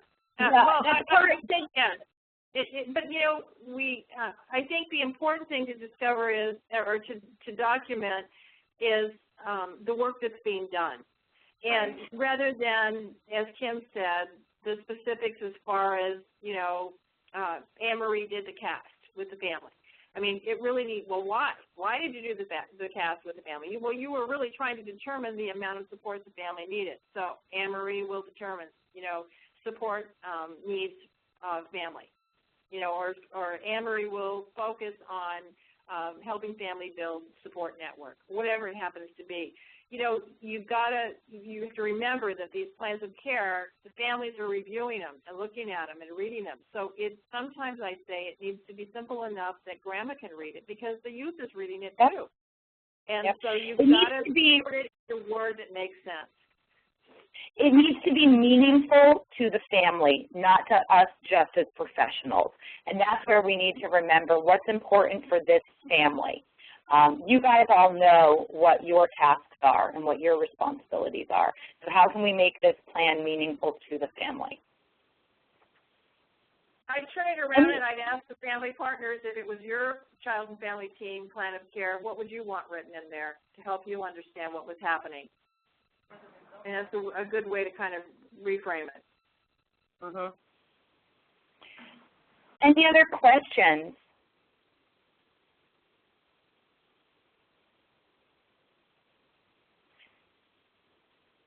There's no one there, Kim. Again, I think that what we would like, just as we said after introduction training, you know, we'd like for you guys to take this information. As I mentioned, it will be recorded, so we will send that out. You can have access to this again, as well as the PowerPoint. And what we'd just like to ensure is that you guys go back and begin implementing this. I know it's right around the holidays, but, you know, going back and begin to ensure, if you're not already working in partnership together on these activities, that you begin doing so. So that way, when we come in the second week of January, we can also elicit some feedback as to how things are going. How is this process working? Have there been challenges? Are you struggling with implementation? What's the impact it's had on the family?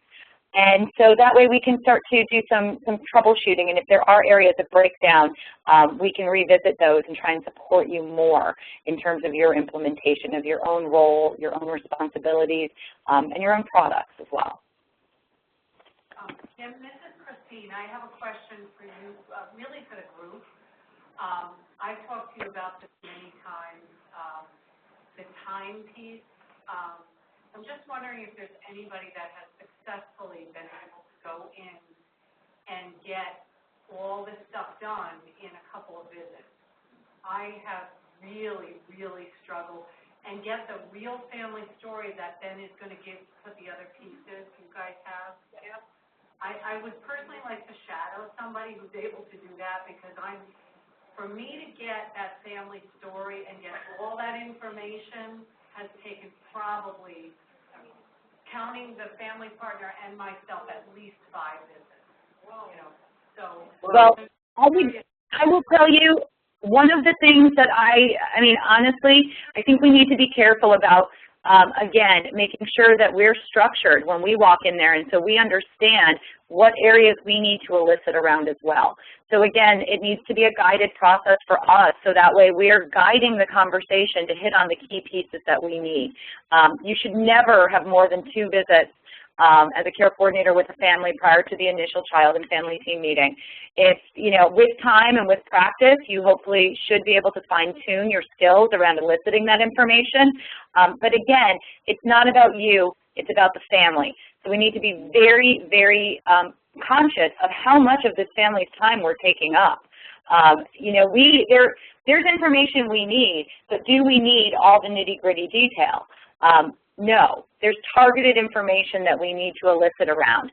And if we're working together and if we're strategic in doing that, and we're building off of the information we've received from intake, rather than recreating the wheel and trying to do that all again, you know, we should be able to get that targeted information within 2 visits maximum. And those visits should be no more than an hour apiece. Kim, one of the things I want to throw out there as well is that there are two meetings that the care coordinator and the family partner attend together. But there's also an additional one-on-one meeting prior to the first child and family team meeting that the family partner has with the family.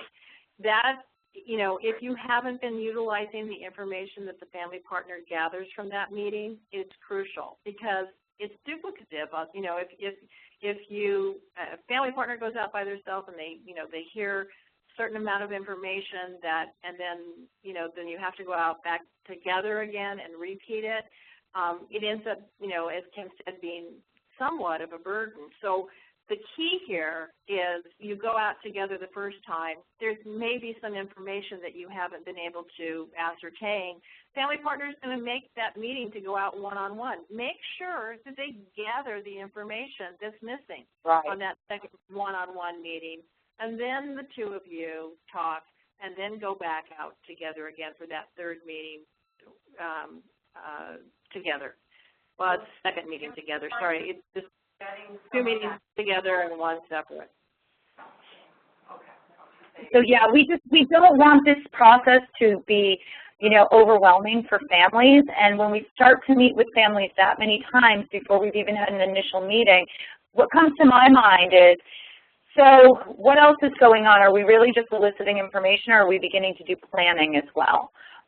So again, we need to be balanced in just how much information do we need, how much information do we already have that we can utilize and build off of, and what targeted information do we need to make sure that we elicit.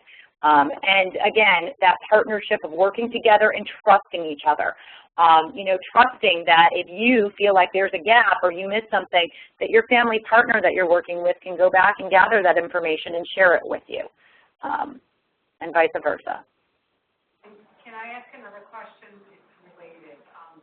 If there's a hospital discharge or the school needs to call a meeting, and the parent and school are working together, kind of when we first get involved, sometimes it's a hospital discharge, there are other things going on in youth. Would you suggest that we go to the home first before the hospital meeting? Because we're requested, if it's been assigned, we might be requested to attend, whether it's a school meeting, especially a hospital discharge. Would you suggest that we go out and meet the family first and count? Do you mean prior to actually starting with the family, Christine, or do you mean like there's a crisis and the kid is hospitalized? I mean, a lot of times that's why they're coming to system of care, because there's so much of that stuff going on already, and that might be. Right. So by the time, I'm just thinking like a hospital discharge meeting or something like that. The hospital's got their own agenda of what they need to discuss. The school's got their own agenda of what they need to discuss. So I'm assuming those meetings would just be in addition to our. I mean, I think that's very individualized. And so it's really going to depend on what is appropriate for the family based on what we know about the family. So obviously, if we have a crisis situation that occurs that results in a hospitalization, or we have a crisis situation that occurs at the school, we need to have a meeting within 72 hours of that crisis occurring where we pull the team together. And so we talk about and plan around, what happened, what we can do differently, what new strategies we may need to put into place to manage those. I know that oftentimes you guys also will receive referrals where there's a youth that maybe still is in a placement other than in their home or in a hospitalized setting prior to you actually having that initial child and family team meeting. And so I guess that would be individualized based on, is it important for us to talk with the family prior to the youth being discharged to ensure that, we have a plan in place and we have a meeting scheduled to meet those discharge needs. But yeah, a lot of wraparound is not going to be like, so cookie cutter in terms of the tasks and responsibility. Those should look very similar. But in terms of how certain things are implemented, we again want to make sure that we're talking to the family and getting their choice and their voice you know, around different pieces since each family is so unique.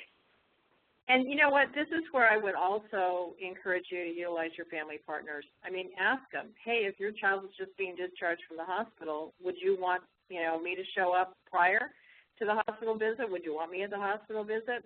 And oftentimes your family partners have you know, that pulse on really, you know, a family member's perspective and being able to support you around what's, you know, what's best for the family, what makes most sense.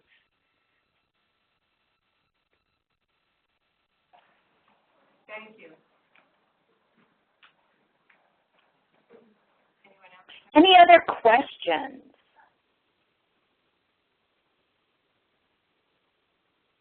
I think we're good on this end, Kim. I think if you offered before, but if you know, as everybody's implementing some of these new ideas, if you can be available to them via, you know, email or phone call, I think that would be really helpful.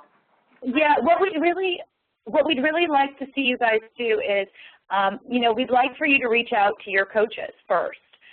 Because your coaches are there to support you, and they have a lot of insight that they've been gathering through this process. So we'd encourage you to do that.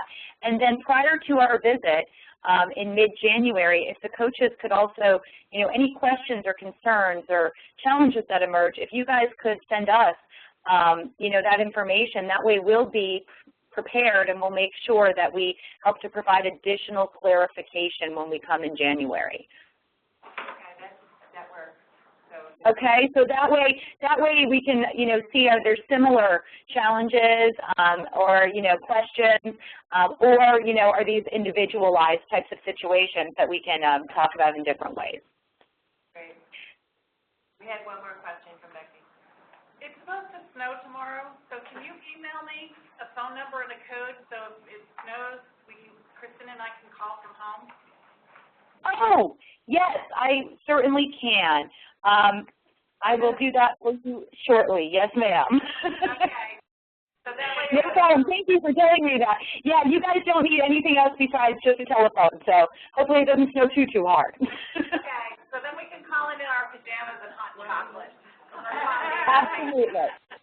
Absolutely. You can call in your jammies with some hot cocoa. That'll be nice. Okay. Thank you. Thank you all so very much, and we're looking forward to seeing you. In the meantime, have a wonderful Christmas, Hanukkah, Kwanzaa, and New Year, and any other holidays I may have missed. Okay, thank you. Thank you. Thank you all. Bye-bye.